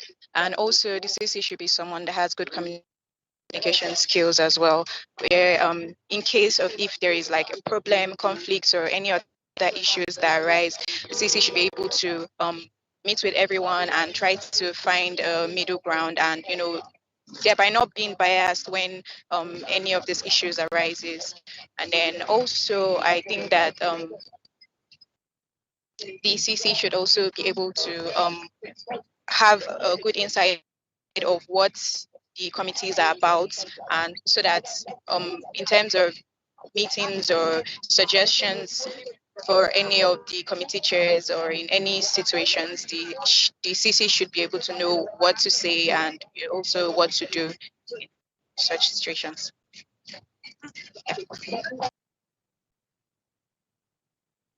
Thank you.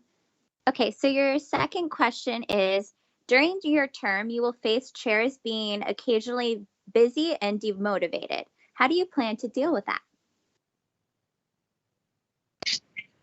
Yes, I think that it's 1 year is actually a long period of time, and as a student as well, we all get busy at some point in time, and then it might become a little bit, should I say, overwhelming for the chairs or even for the CC as well. So in times like that, I actually intend to incorporate some form of team building activities for the chairs, and hopefully this takes a bit of the stress off their shoulders and allows them to at least ease off, at least during a weekend, because as CC, I'm supposed to be having meetings with them from time to time, and then probably instead of maybe one meeting, we can just have a team building activity where we just get to meet and ease off the stress, and then we get to talk and know where everyone is having issues or where the problem is coming from generally, and then we can find a solution or a way around it. So that's part of my plans. Yeah.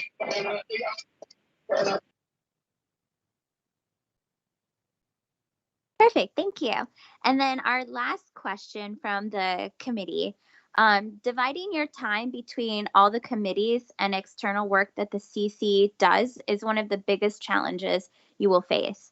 Do you think you will manage that without neglecting any committees, especially the ones you are less motivated about? Yes, I think so, because I think I'll be able to manage that, because actually I'm going to my final year, and of course it might be challenging for me as a student, but then I also think that I have more time to actively participate in other activities aside my schoolwork. That's the first thing. And then I don't think, okay, well, I don't know, but I think that there won't be committees that I'm less motivated about, because as chair, I've actually worked with most of the other committees, and I think that and that's part of the reasons why I ran for the position. So I think that it should not be a problem, and I'll have time to actually work with all of them.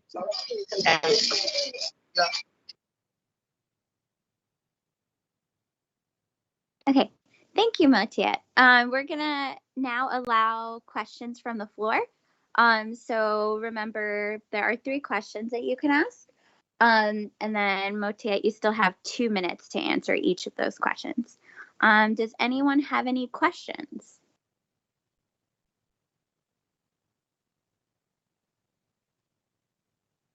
Okay, thank you, Lisa. You may now speak.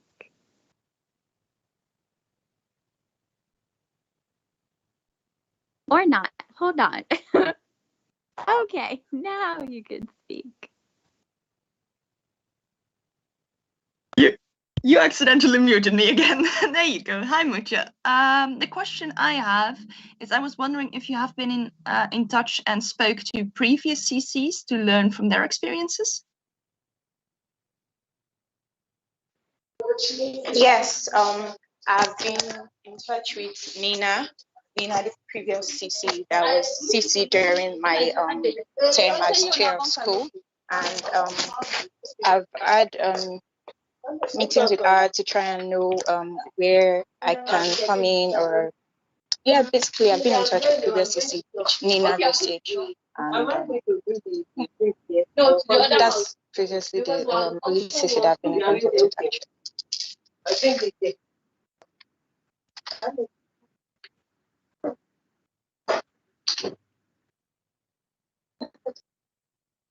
Okay. Thank you for that, Lisa. Is there another question?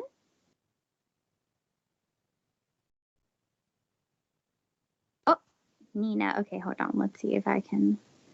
Oh, never mind. Wait, yes. Why can't? Okay. All right, Nina, you can now speak, hopefully.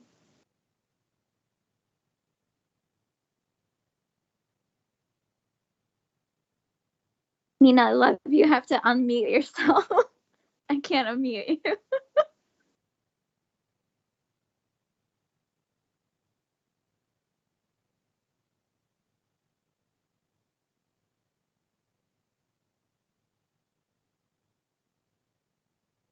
Nina, do you not have a mic?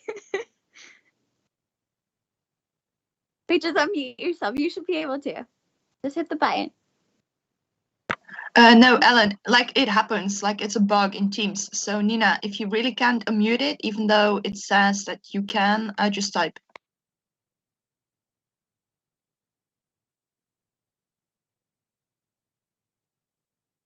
Darn you, Teams. Okay. Nina, if you can just type your question and I'll read it. Sorry.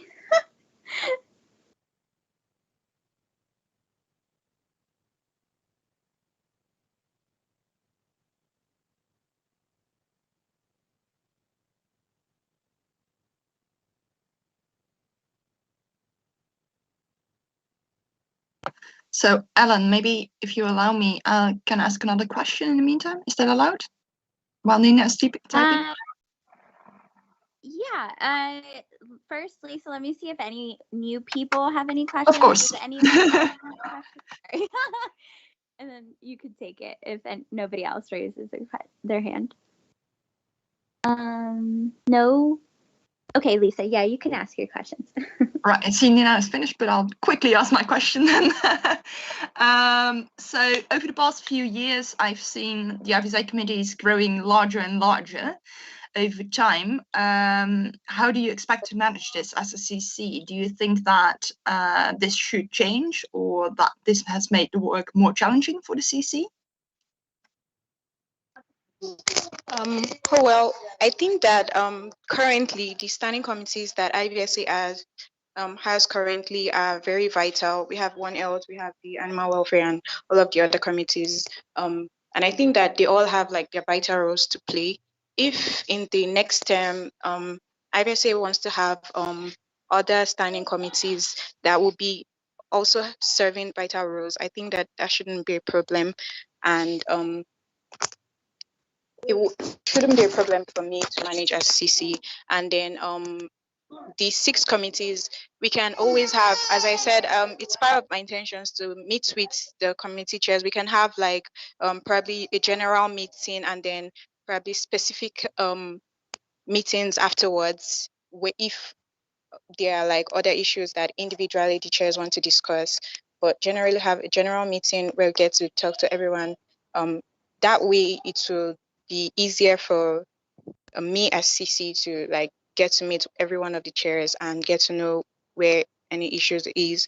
And then also if there is like any other specific issues that has to do with a particular committee, then we can schedule a meeting like one-on-one and get to discuss more.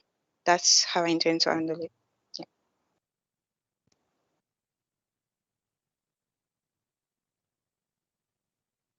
Okay, so I'm going to read Nina's question. Hold on. Okay, so Nina's question is, do you think your previous experience as chair would help you in the CC work, and how? Yeah, so I think that my previous experience as chair would help me because as chair, I worked with my committee members, and it's okay, more or less working with different people in different positions, overseeing their activities. And I felt that as chair, I was able to bring them together and get the different tasks and campaigns of school accomplished. And I feel that that was like that's an advantage for me. So as chair to work as CC, like that experience is an advantage for me. Also, as I said, there were times when I had to deal with some of my committee members probably being less motivated to work, and then or people not even answering me at all. And I felt that I was able to still manage and still get the work done, because like they were like really vital positions, and both people there were not really active at some point in time, and then we're still able to function as a committee properly despite that. So I think that that experience as chair was actually part of my motivation to even run for CC in the first place. And I think that yeah, that's how I think it can help me as committee coordinator. The fact that I was able to bring my committee members together, and also the fact that when we had issues, I was able to find a way to solve them in a good way without actually leading to any problem within the committee. Yeah. Okay, perfect. Thank you so much, Motiat. I'm going to ask that you leave so we can have our discussion. And then I can message you when you are able to come back into the meeting, okay? Okay, thank you very much. Thank you, everyone.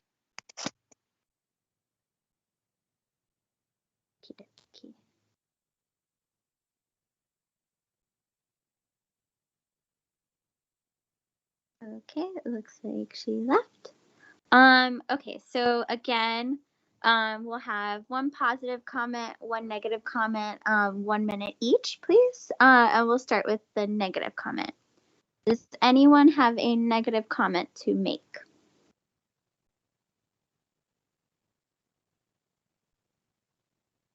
Nope. Okay, what about a positive comment?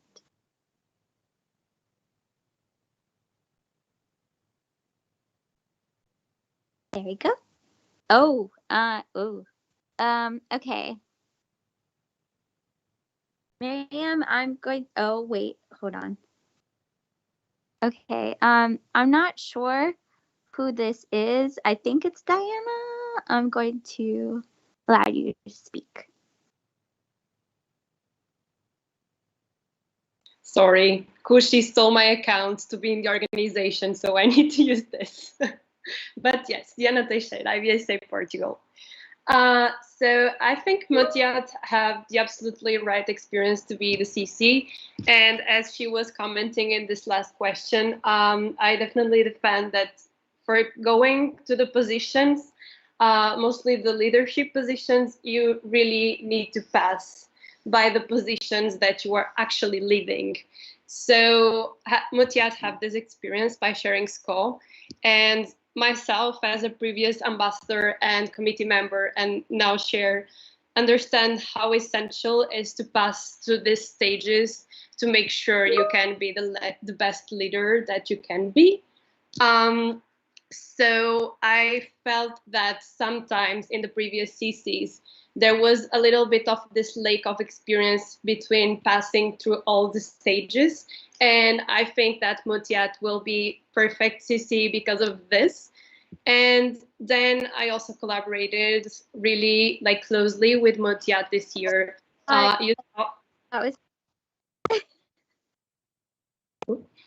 You saw that we had some projects together on Scopy, and she was really supportive with her members, and I know they really love her. And then there is another. Don't make me mute you. I don't know how to mute you.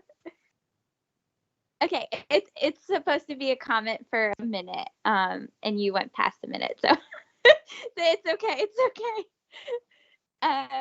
So we're good. Okay, so that brings us to the conclusion of the CC. I'm going to ask everyone to come back, and then we'll move on. So bear with me.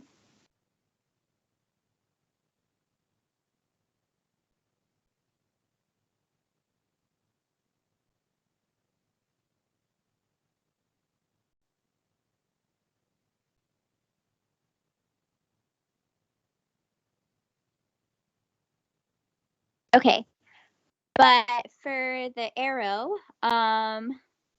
Yuri, if you could leave, we're going to start with Navisha first. Okay, we'll see you soon.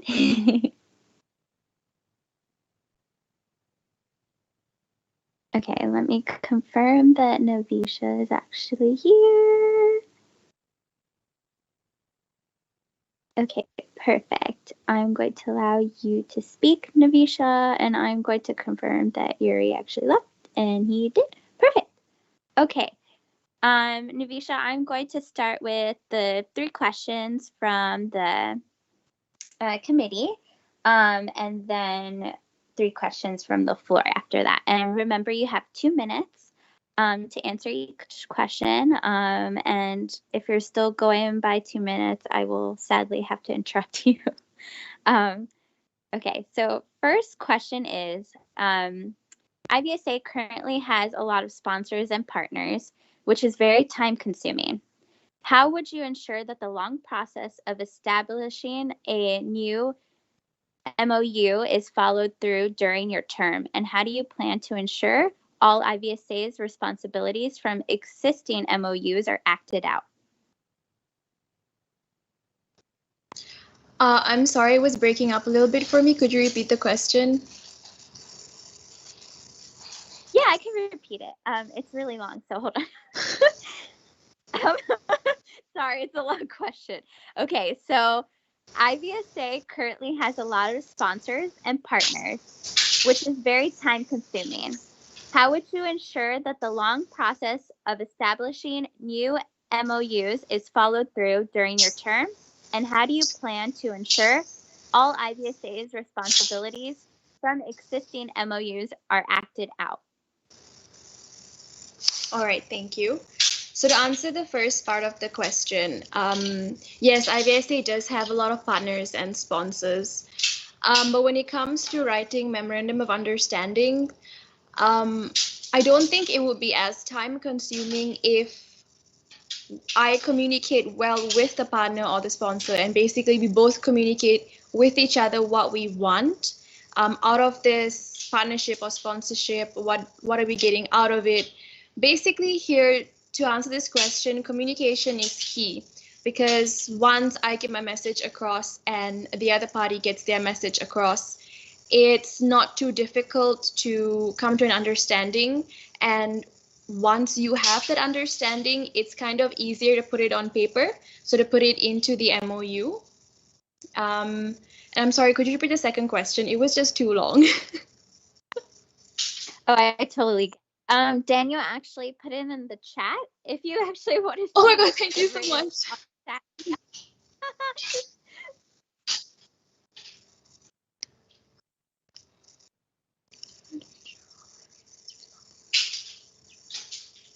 Okay, so how do I ensure all of IVSA's responsibilities from existing MOUs are acted out?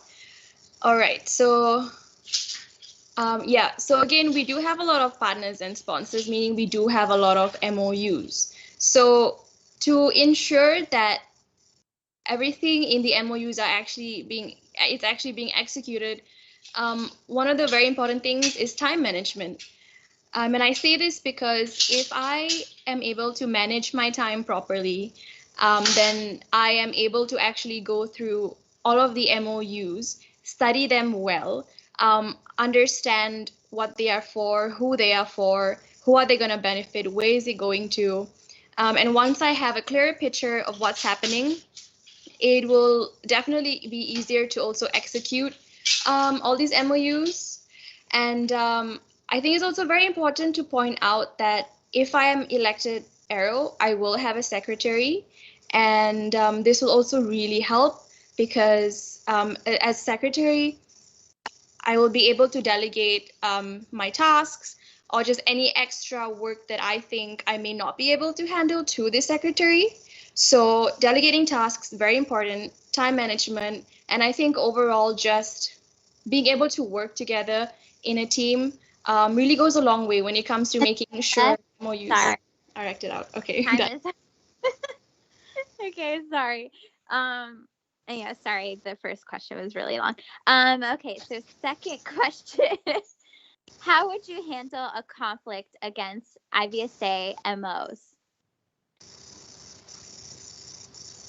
IVSA MOs? Yeah, so I can reread it. Oh no, sorry.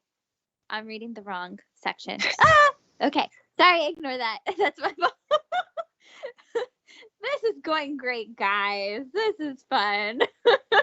Okay, second question. Seeing that IVSA officials only serve for a period of 1 year at a time, often happens that relationships with partners and sponsors fade away. How will you make sure partners and sponsors feel inclined to invest into IVSA longer term? All right. Okay. So, all right. I'm so sorry. All right. So, when it comes to ensuring, when it comes to keeping our partners and sponsors interested in IVSA long term, I think it revolves around a lot of brainstorming and a lot of discussion with said relation. Of course, first I would tell them all the benefits there is of being in a long-term partnership or sponsorship with IVSA. Promote our brand, promote IVSA, hear their point of view, hear what they have to say, address their doubts and concerns, and ultimately convince them that we are a beneficial investment for them long term. And this can also be achieved through just networking a lot during not just symposiums and congresses, but other IVSA events where they may be present. I think keeping connection with them and constantly communicating with them and showing them what we have to offer, what IVSA has to offer, would definitely be very beneficial in terms of wanting to build long-term relationships with them. Thank you. Okay, last question. Oh, and it's shorter. Perfect.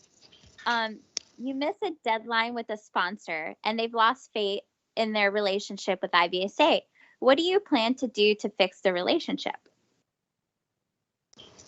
All right. Again, I think here communicating the problem and communicating why the deadline was missed is very important.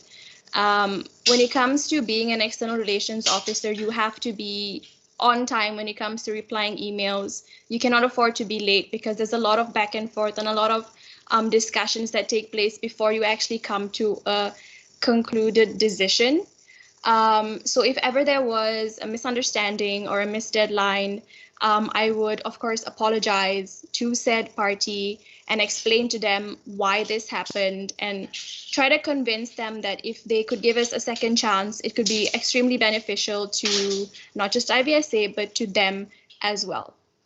So to summarize, I would say here communication is key, and just in general for the ARO position, making sure what you feel is being said and also hearing and listening to what is being said to you is just as important.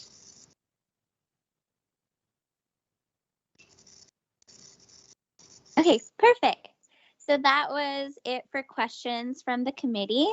So does anyone have questions for Navisha? Remember, there's 3 questions that the floor can have. Okay, Julia. So, Julia, whoa. Okay, Julia first. You can speak now, I think.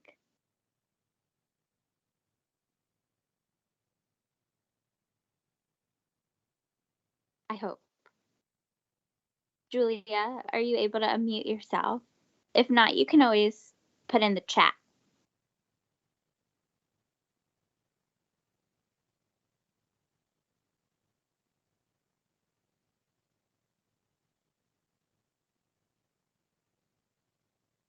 Okay, so while Julia is asking, I'm actually going to allow someone else to ask the question, and I think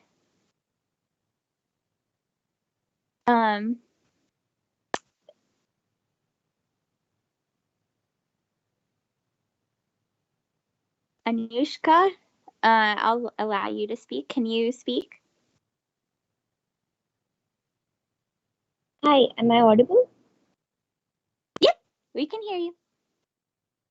Okay, so my question to Navisha is, how would focusing on committee and working group development benefit IVSA and its members? Thank you, Anushka. All right, so just imagine if all 5 of the committees and working group were able to generate activities and events with relevant and up-to-date topics and professional and quality speakers.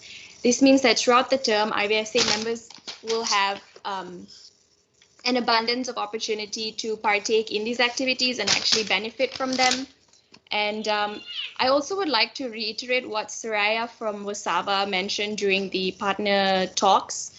So she did say something along the lines of how committees are like the pillars or the foundation of an association.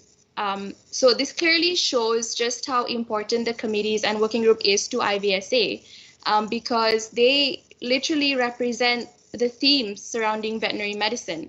We have One Health, animal welfare, veterinary education, career attributes, wellness, and then alumni. Thank you. Okay, perfect. Thank you. So Julia actually typed her question, so I'll read it right now.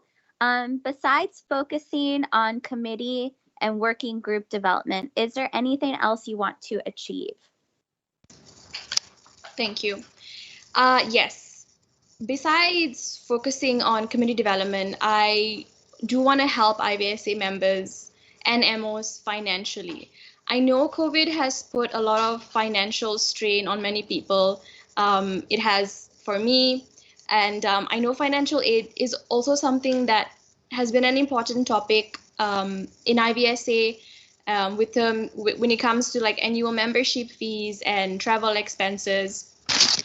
So one thing that I do plan to do is to, if I am elected, I will definitely have a very thorough discussion with the development aid director and see how we can use the AERO resources and the DAD resources to help all our members and MOs that are in need of financial aid.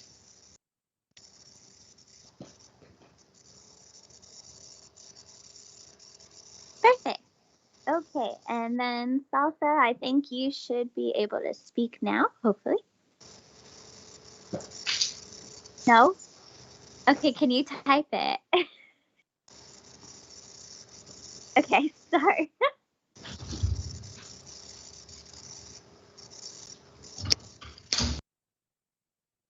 Guys, Teams is just not working right now. I'm sorry.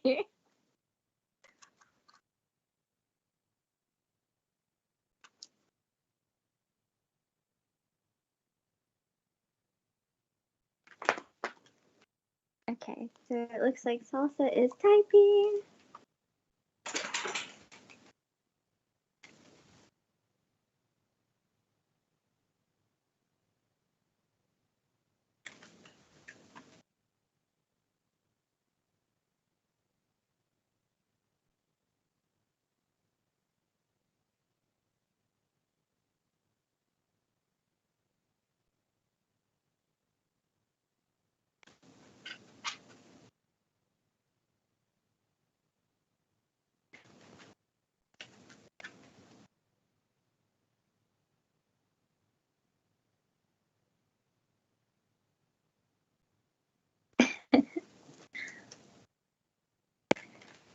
Guys, when you guys laugh, you make me laugh. I don't know if you realize. make me nervous. It might be ridiculous.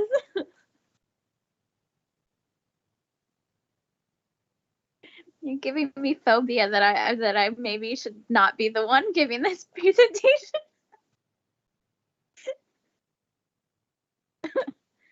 Also, Navisha, was that your cat that was screaming? Oh my god, yeah, I am so sorry about that. She was ruining this for me. I just needed to be focused, but she was running everywhere. She was jumping on the laptop, and I'm not gonna lie, it was a little bit hard for me to focus. That's also why I couldn't hear your questions. I'm so sorry about that. You're fine. I feel like cats are just rude. I feel like when they know that you need to focus on something, they're like, no, focus on me. I could ruin this for you. Yep. She was asleep the entire time. She just had to wake up now. That's so rude. Oh, so apparently Salsa. Oh, she's calling. Okay, hold on. Let's see. Hello? Hello, Ellen. I cannot type in the Microsoft Teams, and it was sent, but it failed to send. So maybe you can forward my question through this phone. Yeah, that's fine. Can you guys hear her if she's talking to me, or do I? Oh, okay, perfect. Okay, say a question. Hi, Navisha. Have you ever considered to engage more sponsors from different parts of the regions to give the opportunity to IVSA? If you did, what is your strategy to persuade them? All right, thank you. If I understand correctly, I think what you mean is how would I look for sponsors in different regions of the world? Since I know a lot of the people or organizations that we work with are we're European centered. Yeah, so that is a very good question. I think the wise thing to do is to reach out to the regions that I'm trying to find sponsors for. So let's just say, for example, region A has something that they need that I know this sponsor can offer, or I myself go out there and look for a sponsor specifically targeting the specific region. I think, yeah, like what I was trying to say was reach out to these regions by contacting the regional representatives. That's why we have them.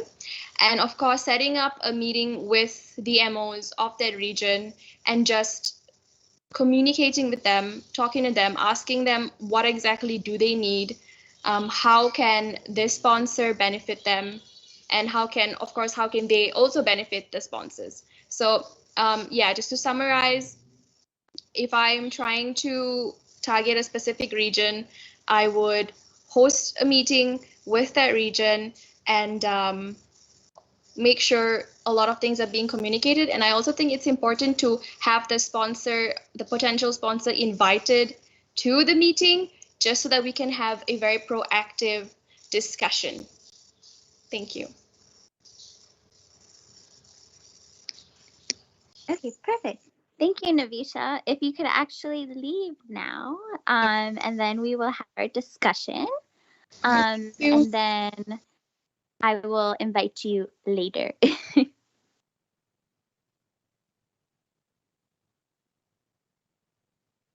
Okay, let's see. Did she leave? Yep. Okay, so we will start with one negative comment, if anyone has a negative comment. Any negative comments? Wow, you guys are very positive today. A positive comment. Okay, Lauren, I think you should be able to speak now. Hello, Lorraine from Planta, IVSA Zurich, Switzerland. I would like to make a positive comment about Navisha. She was this year the chair of the Wellness Committee, and she did an amazing job. As a secretary to the CC and Arrow, I joined a meeting with her together with a partner, and I was amazed how well she handled it, and I'm very sure that she will be an excellent arrow and handle the partner relations very well and in a very professional manner.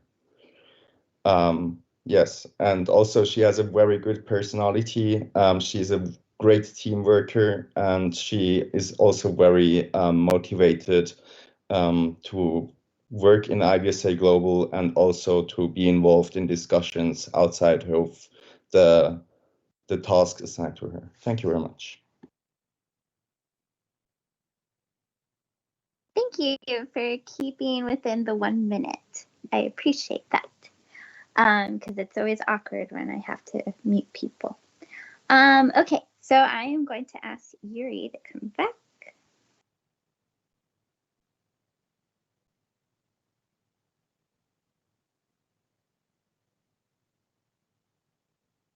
Okay.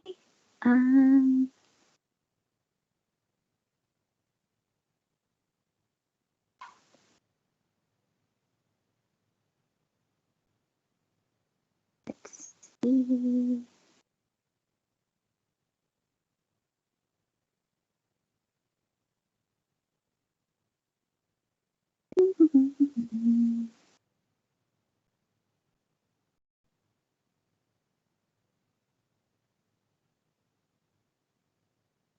Oh, okay. Here we go. He's coming back. Okay. Let's see.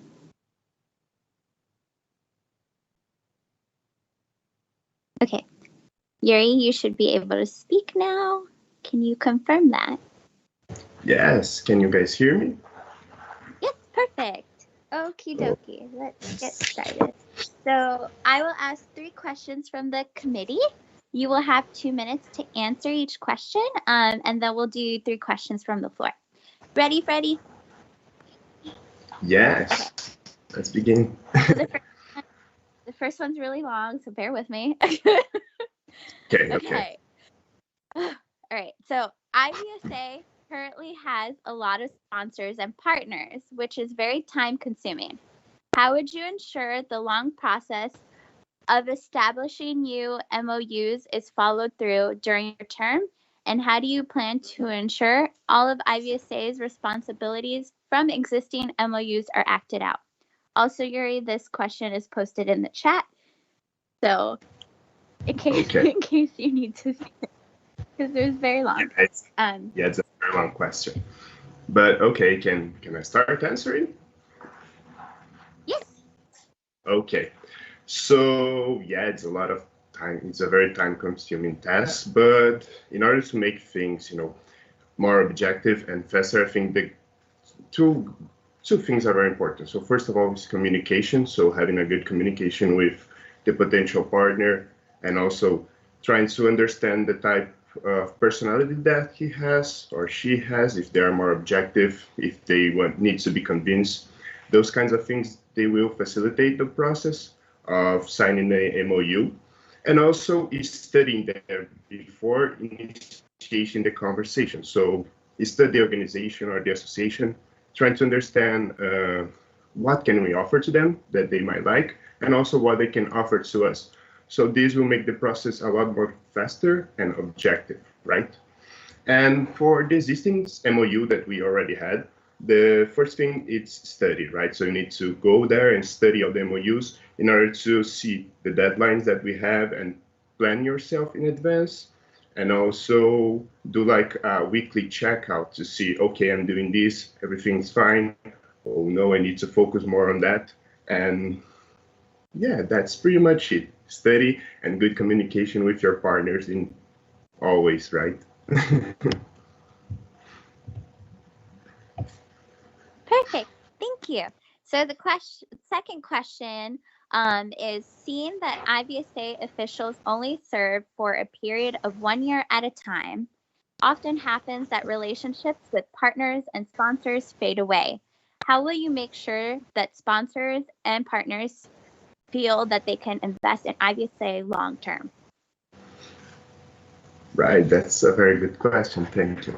So the first thing will be to show them the benefits of investing in us, of being our sponsor on the long term, right? So a good thing to do that, a good way to do that is showing them our long-term goals, our long-term objectives, and our mission, right? So they can associate themselves with it, and so they can see, okay, investing in IVSA on the long term is a good idea, right? And also, I think, and that's the real challenge, is keeping, for the next Euros to do the same and keeping this transition clear. So for that, I think good communication with the next Euro and also a good training in the process after the time he's elected or she's elected until the time they assume, you train them well so that you don't have those flaws during the term transitions. I think this is the best way so that we can keep, in the long term, our partners satisfied and happy. Thank you. Okay, so last question from me is, you miss a deadline with a sponsor and they've lost faith in your relationship with IVSA. What do you plan to do to fix the relationship? Right. Thanks for this question. That's a very good one. So I guess missing the deadline is like a critical issue because yes, ARO, our partners and their deadlines, they are our very first priority, right? So the first thing that I think is necessary is having a good communication and being honest with them, right? So you made a mistake and you need to explain that, why this happened, and assure that won't happen again, right? And because they lost the faith on us, we need to do our best to fix this, right? So, of course, making sure they are our priority and this won't happen again is the beginning, but also making sure that this never happen again with other partners and, well, keeping a good communication, right? If you have the trouble that happened, you fix them and make sure that they know you fix the problem or you are fixing the problem right now. So, yes. Okie dokie. So now we're going to have 3 questions from the floor. Okay. Lauren, I'm going to allow you to speak. Hello, Yuri. Lorena from Planta, from IVSA Zurich, Switzerland. IVSA currently has a lot of sponsors and partners, which is very time consuming. How would you ensure that the long process of establishing new MOUs is followed through during your term, and how do you plan to ensure IVSA's responsibilities for existing MOUs are acted out? I'm sorry, wasn't this like the first question? Oh shit, sorry. No, Kirsty. Oh yeah, sorry. Wait, I messed up my notes, so. Do you want to rephrase that? Because I don't want you to answer the same question. Yeah, I don't want you. Because that was a long person. I'm sorry. I messed up my notes. It's very hard to jump around 3 meetings.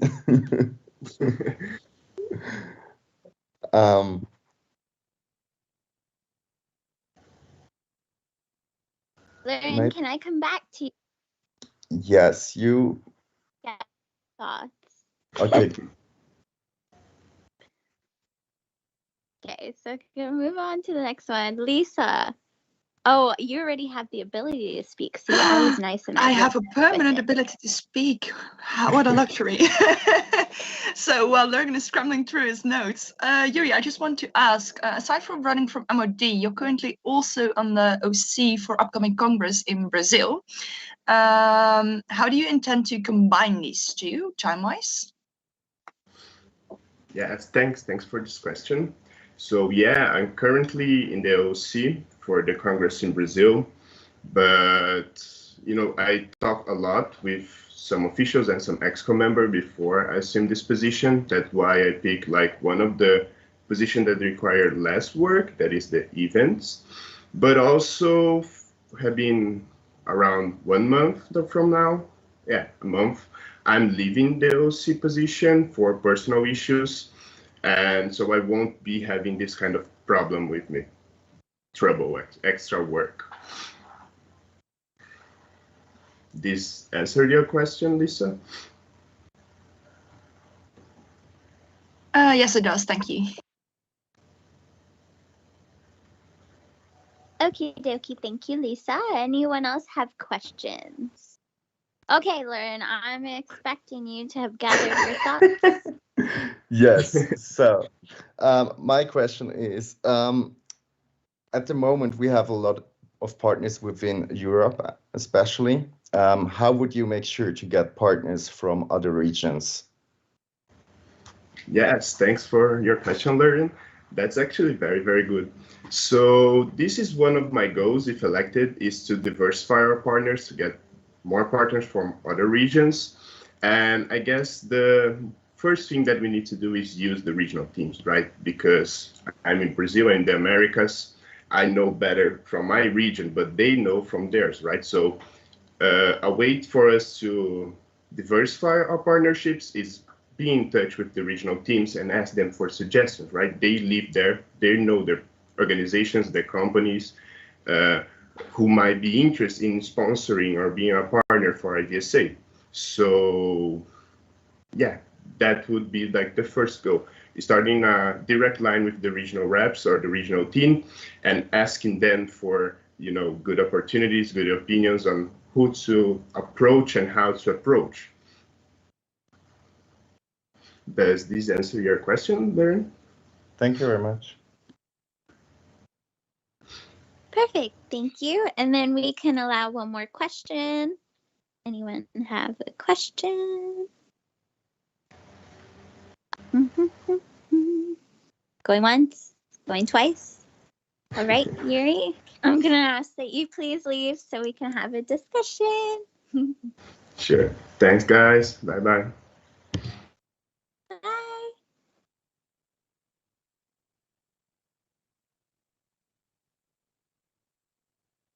Okie dokie. Let's see. I think he left. Yep. All right. So I'm going to allow one positive and one negative comment. Let's start with the negative. Any negative comments?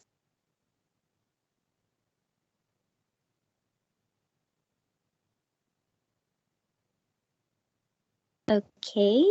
How about a positive comment? Since y'all are feeling super positive today.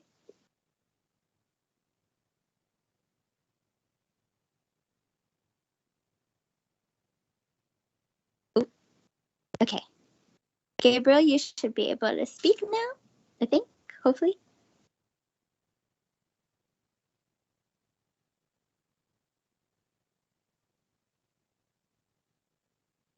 No?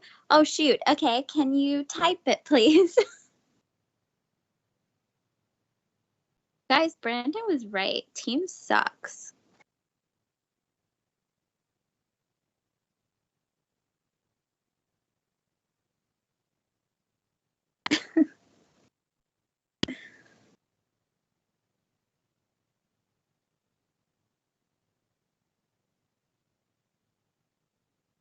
I feel like I should have elevator music playing. No pressure.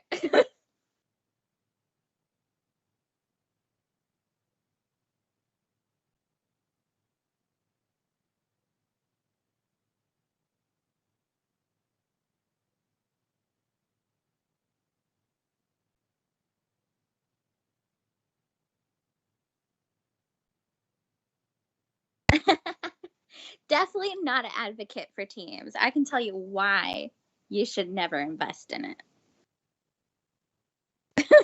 Definitely can't sell the product.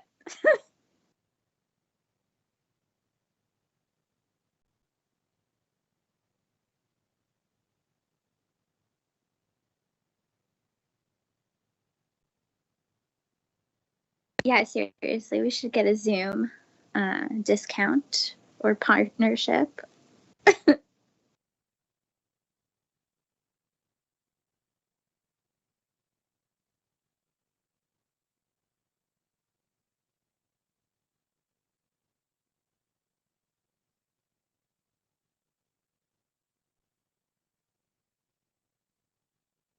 Okay, so Gabriel says, I've been working with Yuri since Brazil joined IVSA.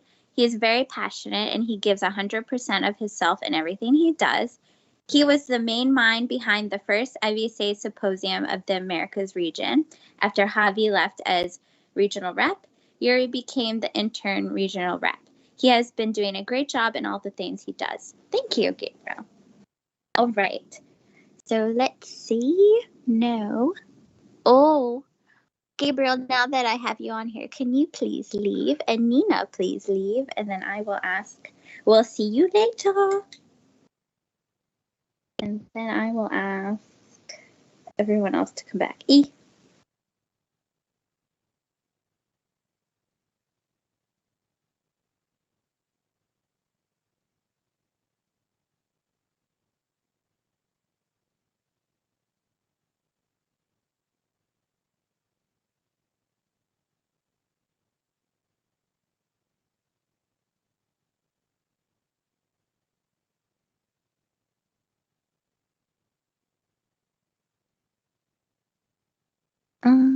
Who else has to leave? Okay, so let's see if I can give Brenda talking rights. Ah, there's 2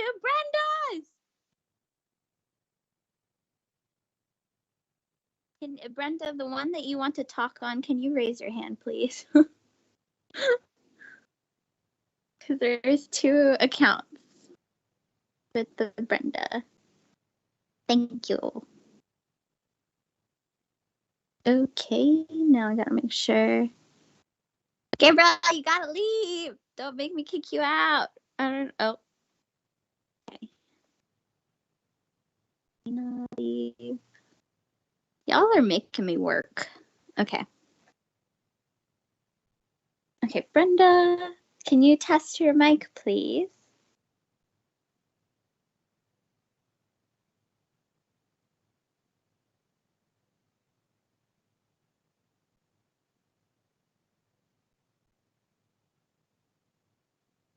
Are you able to unmute yourself? Oh, no. Okay. Hello. Yes. Yay. Okay. I was about to say, if I have to call you, this is going to be a whole nother level of difficulty. Sorry for that. I took a precaution. You're good. Okay, so I am going to ask you 3 questions. You have 2 minutes to answer each question. Then I'm going to give you, then the floor is going to ask 3 questions, okay? Okay. All right. So first question is, as MOD, you work very closely with your secretaries and regional reps and EXCO. Do you have any experience with being in a leadership role or team setting, and how does this experience help you as future MOD? Okay, fine. So let me get into my answer. So we are yet to celebrate our first IVSA MO in Apukot back in India. So I think my experience in local chapter is quite less, but previously in my schools, how I raced, I was a head girl in my school and I was my school vice captain for my basketball team. So and also in IVSA, I am the public relations coordinator, coordinating many events, including women's, some vaccination camp. So yes, I have some prior experiences on this team play, and I'm very well equipped with that. And also, I have mentioned it in my introduction video, which I've sent it to you people. So yes, I'm totally well equipped with this team play and organizing some events. Thank you.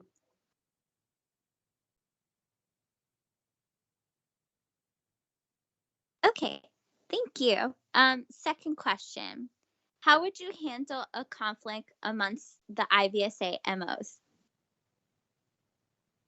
Oh, sorry, once more. It it gotta break the question. Yeah. How would you handle conflicts between the IVSA MOs? Okay, so that will be a challenging part if I'm selected as MOD. Yeah, obviously the MOs are the greatest asset of our IVSA family.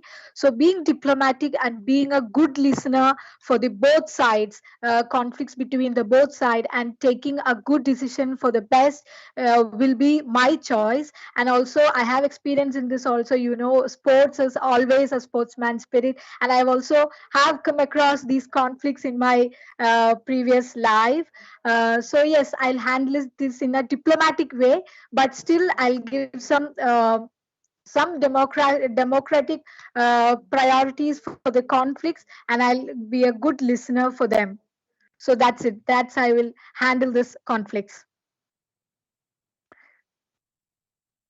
Thank you. Okay, and last question. What new ideas would you bring to the role of MOD? Okay, so I have just gathered some ideas.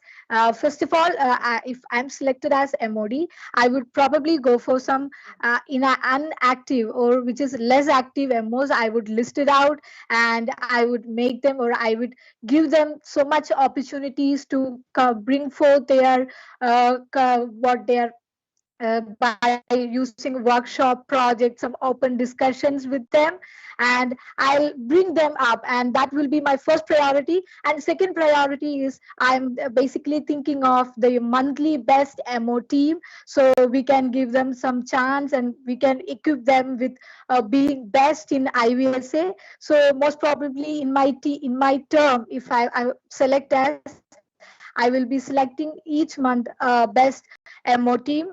And also, if any MOs are lacking some financial support, some emotional support, I am ready to give, and I will be a great, and I'll give some monthly regional meetings I'll arrange, and I'll get some feedback forms from my colleagues or my regional reps, and I will get periodically updated to all my MOs. So these are my some of the programs which comes in my mind when I'm selected as MOD. And yes, the most attractive part will be the selection of the best MOT monthly. Yes. Okay, thank you.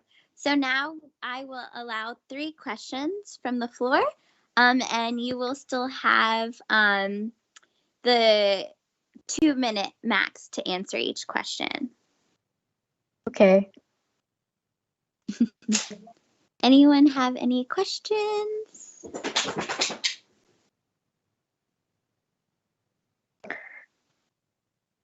None?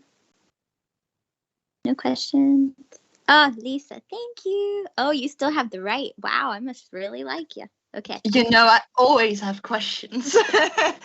So, Brenda, glad to see you made it. I was wondering, have you been in touch with previous MODs, and have you learned something from their experience? Not really, because I was certainly that if I am selected, I would go. But I have done my some homeworks on this symposium previously, so I could get some ideas from them also. So not personally, but social media, through social media and YouTube channel of IVSA Global, I have heard their speeches. That's it. I'm personally no connections.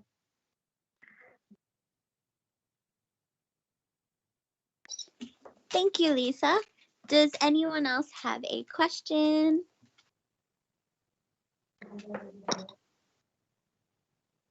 Okay.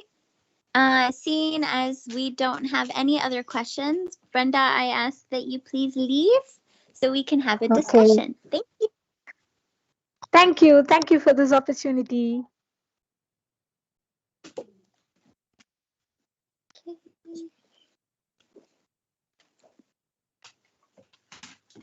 Perfect.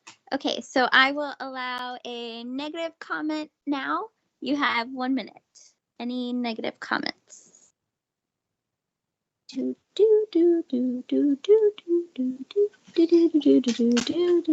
okay. Positive comments. Righty then. Okay. Kavya, can you see if you can talk? I think I gave you the Right.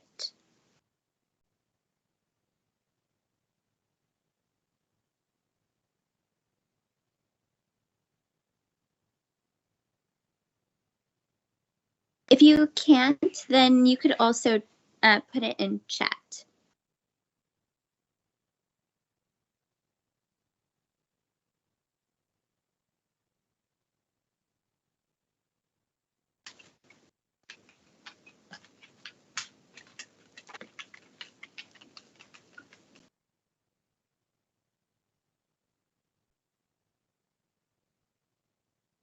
Okay, while we wait for the chat,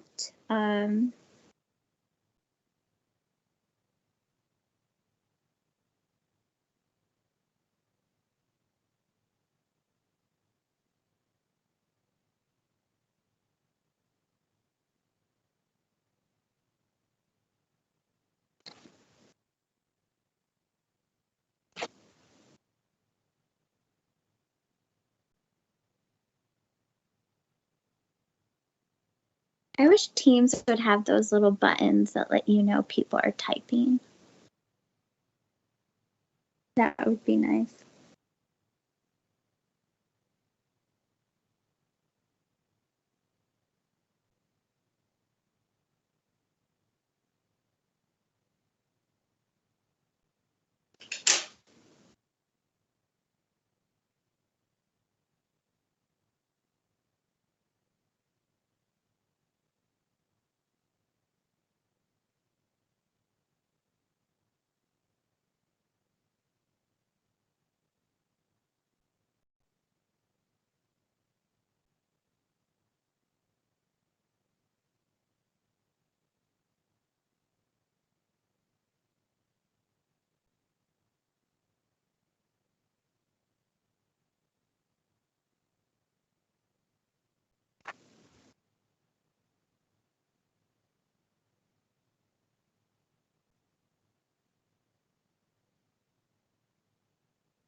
Okay, so perfect. Okay, so the comment is, I know Brenda for the past 4 years. She was a pro in our MO. She is a vibrant person and always ready to accept challenges, even though she doesn't have experience in global team. I believe she will be able to do this. Perfect. Thank you for your positive comment. Now that our discussion is over, I will ask Gabriel to please come back. So hold on, sorry, bear with me again.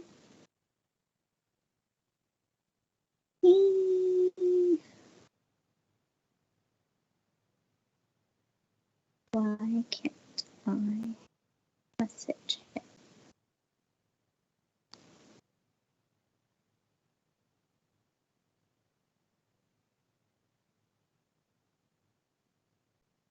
Daniel, help me. I can't find his number. Or Yuri, can you ask Gabriel to come back? Thank you.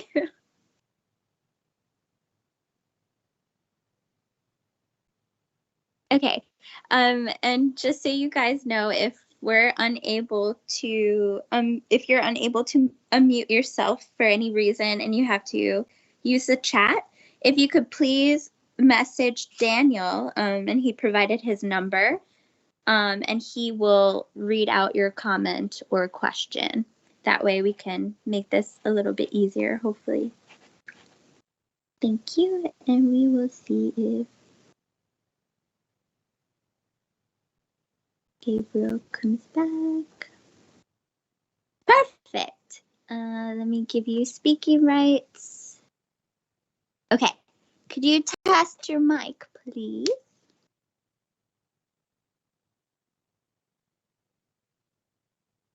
Oh no, don't tell me you're unable to. Can you unmute yourself? Oh no, we had this problem before, didn't we? Okay, so I'm gonna have to call you. Ah! Okay. Can you message me on WhatsApp so I can call you? I can't find your number. Guys, we're doing great here, you know. keeping this lively. Fun times for the books. All right. I am going to call you, hopefully.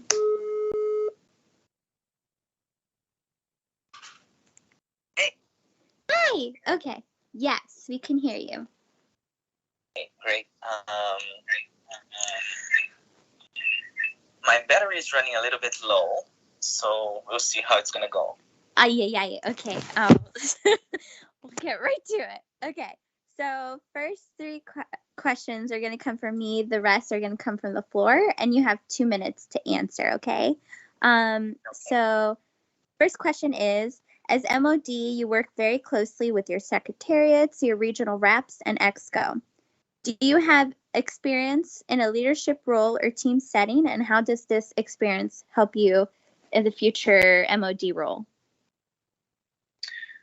Okay, so to begin my question, I need to say that I had a lot of experience during my graduation time. During my time at school, I'm still enrolled at vet school, but during the first years of vet school, I was part of a lot of different committees and a lot of different institutions, academic institutions, and yes, I had experience with that. But also, I was the one leading our MO to join IVSA. All that process, I was leading that process, and also I was the first president of our MO. So that was my first experience of leadership within IVSA. And also, I'm the president for the Congress that's gonna be in Brazil in next year. So those are my experiences in leadership, but yes, I have more experience with talking to different people from different cultures within IVSA, because I was part of the MOD team for the last term. I was at the regional team for the Americas as recruitment officer, so I talked to different countries. We were from different countries within the regional team, and I had contact with people from the MOD team as well. So I have both experience in leadership and experience talking to different people and managing that. Perfect. Thank you. Okay, so second question is, how would you handle a conflict amongst the IVSA MOs? Okay, so for that, it's important that we know that different MOs from different regions, they have different backgrounds and different cultures. So that's one main thing that as MOD is important for us to understand that. Even within the same region, different MOs, they have different cultures and different backgrounds. So understanding that and respecting that is the first step for being a good MO in my perspective. To solving conflicts, it's important that you can manage people really well, and also you can communicate really well. So using this ability and this skills to communicate really well, you need to set it clear that there's some rights and there's no space for prejudice within IVSA, for example. So you need to manage the basic rights for all the members and understand why that conflict became a conflict at first place. Talk to the parts that are responsible for that conflict, understanding their background and trying to solve it as the best way possible. So these are probably the way I would manage that. And of course, it also depends on what is that conflict, you know. Okay, perfect. Thank you. Now, last question from me is, what new ideas would you bring to the role of MOD? So I have a few ideas. So Nabila, I think, started this one-on-one meetings. So she should have meetings with people from all the regional teams, just her and another member of the MOD team. I think I'll continue that. I would also include team building meetings, so just meetings that we can connect and know each other better. And also, I would try to encourage the regional teams, the members from the regional teams, to attend to the EXCO meeting, because the MOD needs to be a bridge between EXCO and between the members, the regular members of IVSA. And to be this bridge, everyone needs to know and understand what's happening within IVSA, what's happening and what's been decided during the meetings. And for that, to help me with that, to help me to spread the word and the information of IVSA to all the regular members, I would encourage the regional teams and the members from the regional teams to attend EXCO meetings, because there is where most of the decisions are made. So that would be probably one of my primary goals. Thank you. Okay, so now I will accept 3 questions from the floor. And then again, you'll have 2 minutes to answer them if we have any questions. Any questions?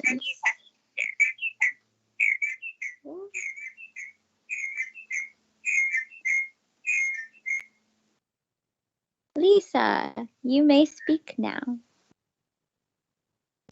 Hello, hi Gabriel. I was just wondering, you're running for MOD, but you're also currently on the OC for the Brazil Congress. How do you intend to combine these tasks and still have enough time for being an MOD?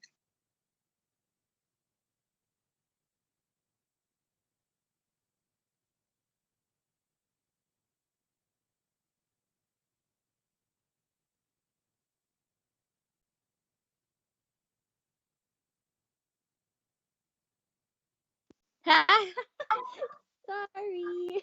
Okay. Can you start? Can you hear me now? Yes, they should be able to hear you. Okay. So at first I was a little bit reluctant to apply for the MOD position just because of that. But I talked to some officials and to former MODs, and yes, they said, well, you should understand that better and see if you're gonna have time for that.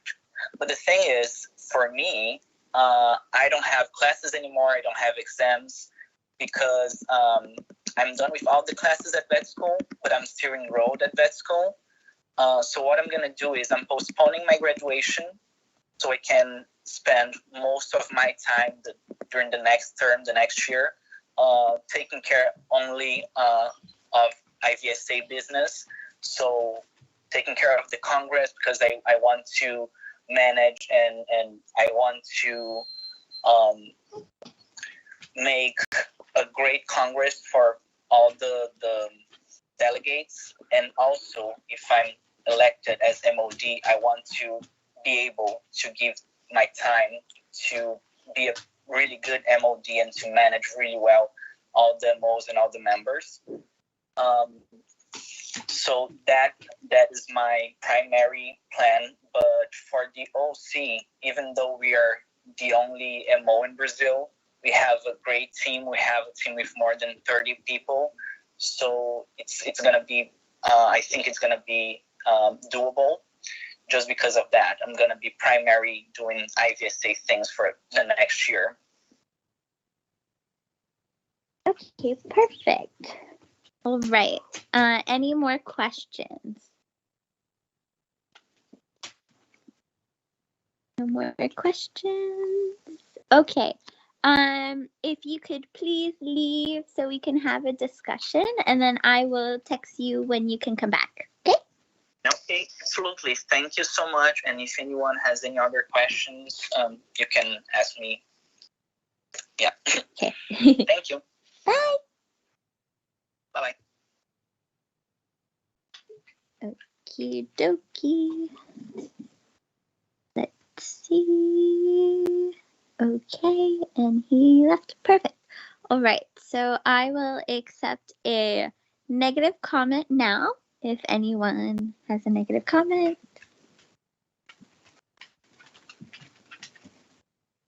Okay, how about a positive comment? Who has a positive comment? Okay. Ahmed, you should be able to speak now. Can you hear me now? Okay. Yep. I worked with Gab in a regional team, and guys, he is a super active person. We work together on a lot of tasks and projects. He has a perfect way of communication and intelligent way solving problem. So I think he is a perfect person for that position.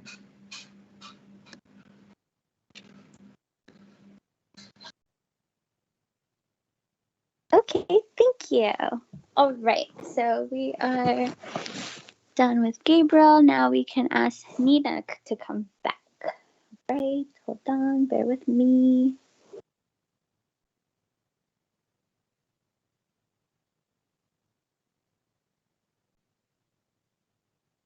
You're illegal.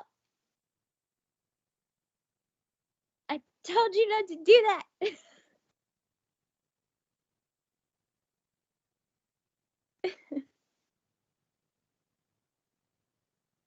Okay, disregard that comment. I don't know how to delete.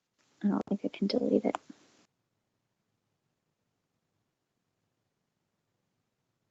Okay, let's see. Nina, did you come back?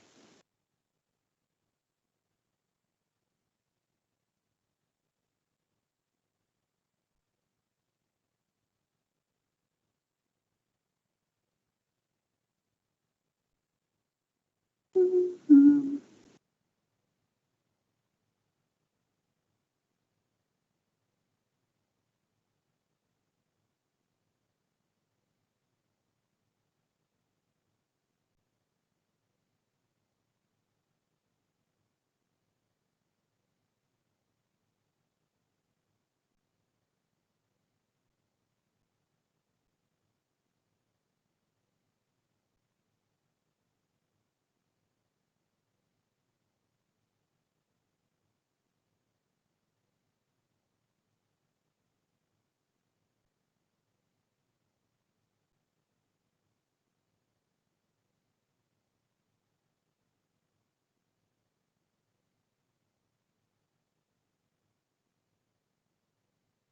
Is Nina back?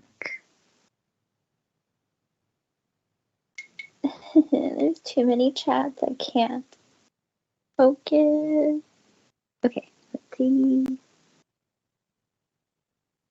Oh, I'm gonna have to call Nina. Oh, wait. She saw my message. Let's see.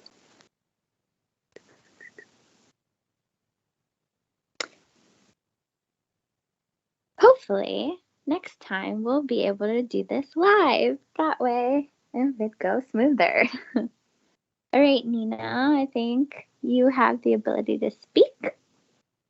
Hopefully. Can you unmute? I do, thank you. Do you hear me properly? Yeah, I can hear you. Okay. Awesome. This is great. All right. So I'm going to ask you 3 questions. You have 2 minutes to answer each question. Then the floor will ask 3 questions. Okay. First question. As MOD, you work very closely with your secretariats, your regional reps, and EXCO. Do you have experience with a leadership role or team setting, and how does this experience help you as future MOD? Okay, thank you for such a lovely question. Well, most of you probably know that I'm CC at the moment, so I already have the whole team running, and I already have secretaries and chairs. So I would say that I am experienced in this, and also something that is very related to the MOD thing is that I, together with a colleague of mine, we established one MO, I mean my MO, so I believe that will help me a lot. So, yeah.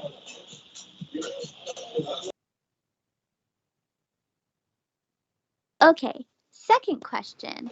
How would you handle conflict amongst the IVSA MOs? Well, I would try like the easy way because I believe we are all responsible adults. So I'm lucky that we have renewed code of conduct, and I would go for adults being responsible. So I would just remind them to go through code of conduct and try and act respectfully to one another, and then hopefully that would solve at least majority of the problems. And then if it's something a bit harder, so then we could always arrange a meeting and then see what the problem is so we can discuss it.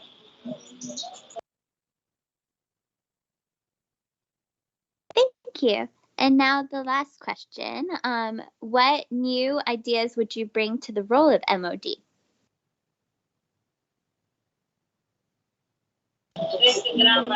Well, about new ideas. Well, I believe I will have like very creative team, and I would like us all to work together on something new. For now, I'm most excited about the parts about roles that are already like the MOD's roles, like involvement of new countries, new MOs, and I would like to focus a bit on developing non-developed MOs, which I think is very important. And then hopefully together with my team, who has to work on all the new ideas, we'll come up with something. Because I'm not alone here. I'm not just the MOD as a person. We are MOD as the team. So that's why I would like to have my team involved in creating new ideas.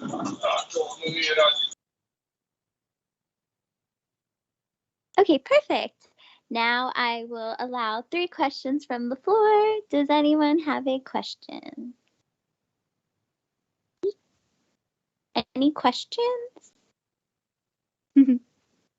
Lisa, oh, you still have you still have the ability to talk.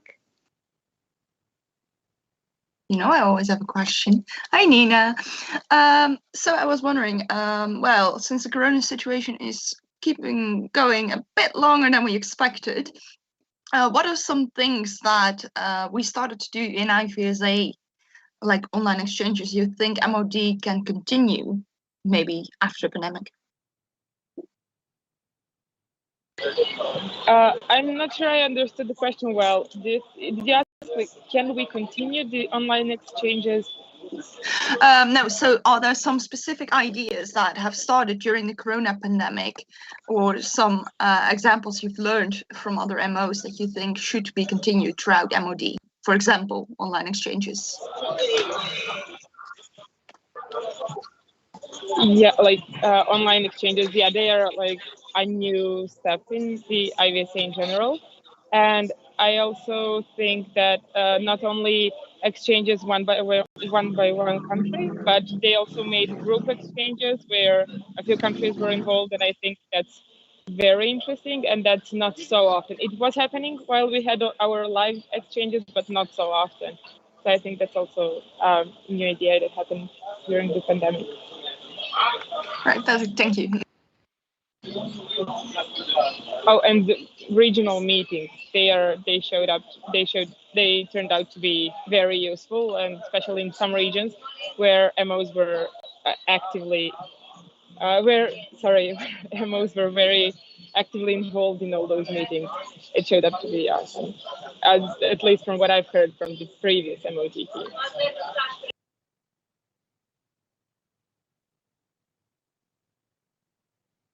Okay, thank you. Any other questions?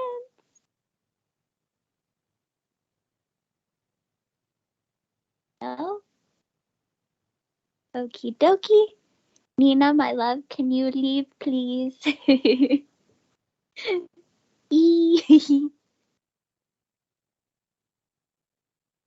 Okay, and then we will have our discussion once I confirm she left. Our list is very long. Okay. Okie dokie. I will allow a well, let's do negative comment first, since usually there's none. Any negative comments?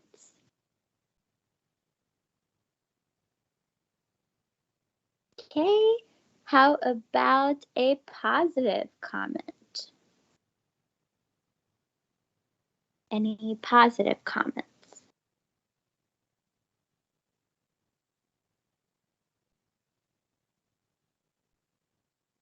None?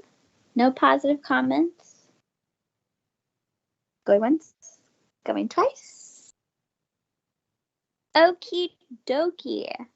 That concludes our time. I'm going to ask everyone to come back, and then I will give the closing statements. Okay.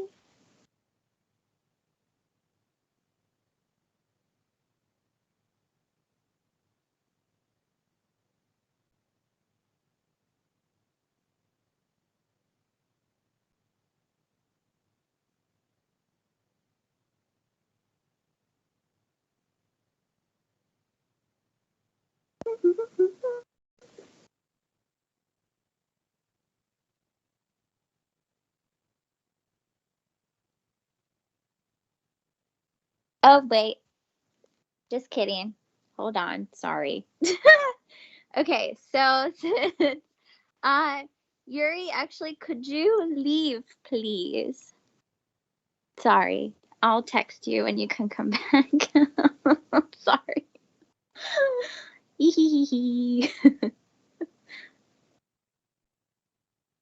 Sorry, guys. We are all over the place with this technology right now. Okay, so he left. Since Yuri got 3 positive comments in the chat, it's only fair that, oh, is Navisha here? Navisha, can you, oh, I'm just gonna kick you out, sorry. Okay. There's too much going on right now. Okay, so since Yuri got 3 positive comments, Navisha only got 1. If I can have 2 more positive comments about Navisha to keep it fair. Then thank you.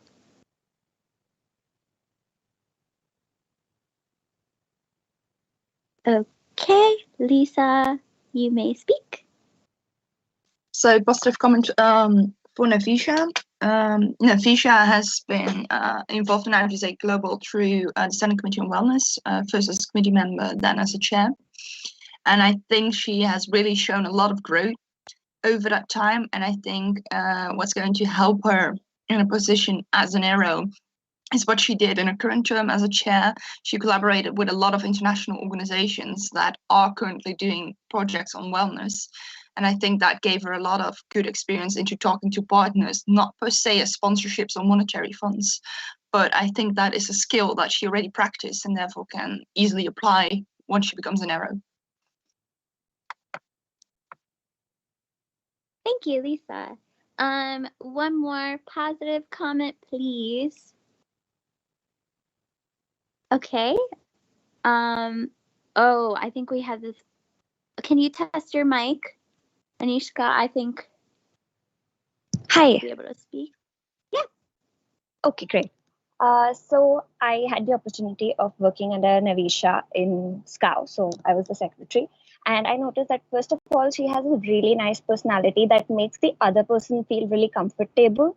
And, you know, it's not always extremely formal. So I think that's a very good trait. Other than that, I think, like Lisa mentioned, she has done wonderful work within the committee by, you know, talking to these other organizations and external relations already. And she had a good understanding of, you know, how the MOUs work and, you know, the kind of stuff and details that are required. And I think the other thing that is very important is she's very particular about deadlines. And as Yaro, that is essential. So I think, yeah, that's all.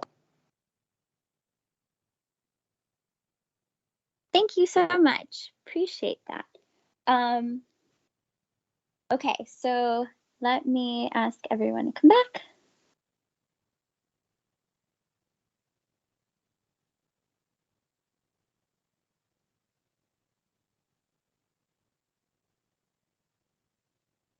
Thank you guys for bearing with me and this chaos that is COVID.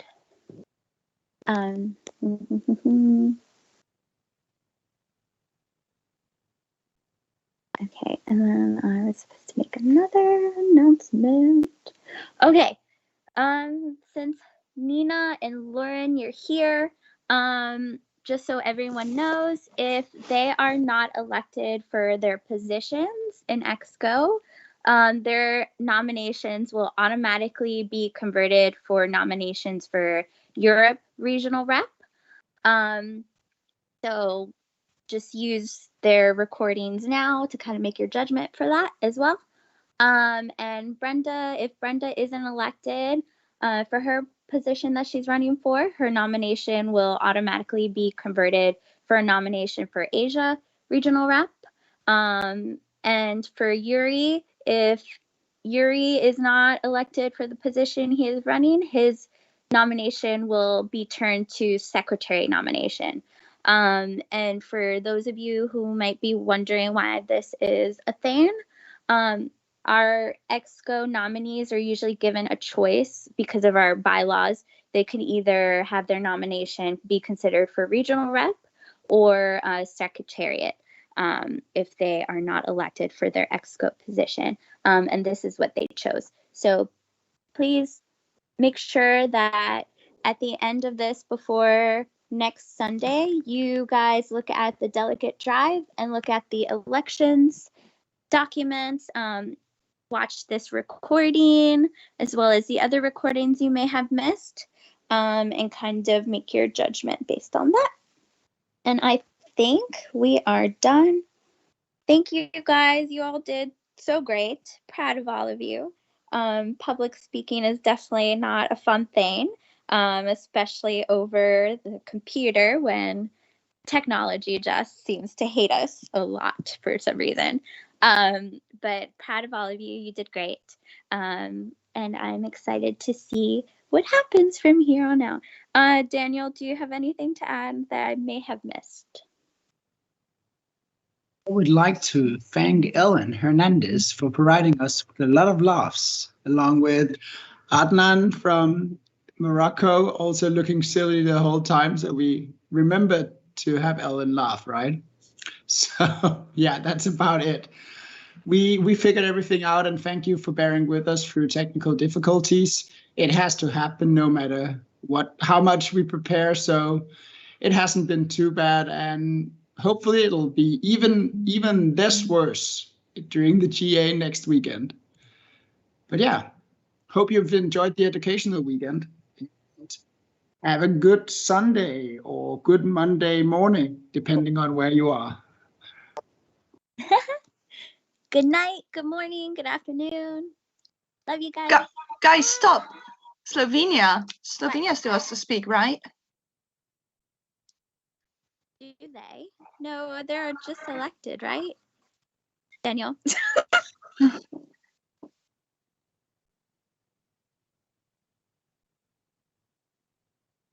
I am thinking. I believe he should speak here, but I will quickly make sure of something. Sorry, guys, we didn't forget about you. We were very excited when we saw your name pop up for nominees. So don't worry. We're still excited. I think formally, at least you should be able to say something, and then you can upload a video or something later. That's what we did last year.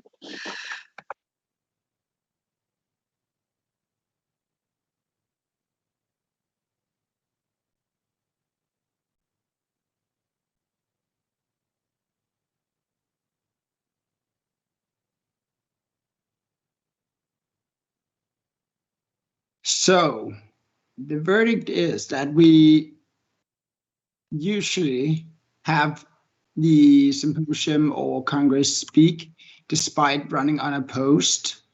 It is, as far as I'm aware, not a requirement, but it is something we usually do because it's nice to learn more about the events despite them not having to actually run for anything, right? Or compete against it.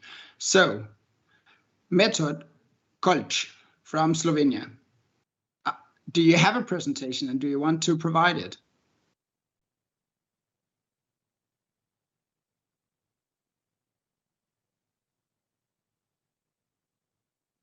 think you're unable. You're able to. Oh, you're unable to unmute yourself.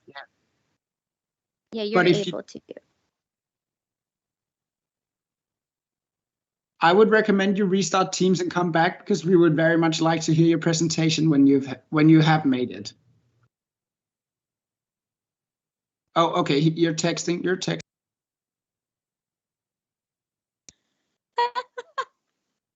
This is great.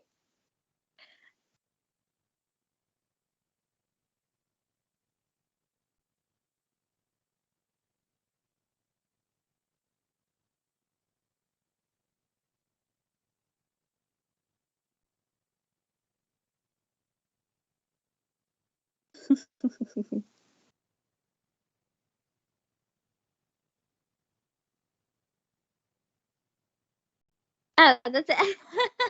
Okay, so the comment was that he just wanted to thank Mehdi for the nomination, and they are very grateful and lucky. And we are very lucky that we are able to experience an event, hopefully live event. Hopefully, I hope by then the world has everything figured out. If not, then we're in trouble, because Ellen can't stay at home forever. So hopefully we will see you live, and we look forward to your presentation in GA. Okay, I think that's it then. Thank you guys for the laughs, for your patience, because I am not the best at technology, as you have seen from my previous presentations as well. Remember, this recording is on the drive, and we will see you next week. Have a good rest of your day. Lots of love. Bye.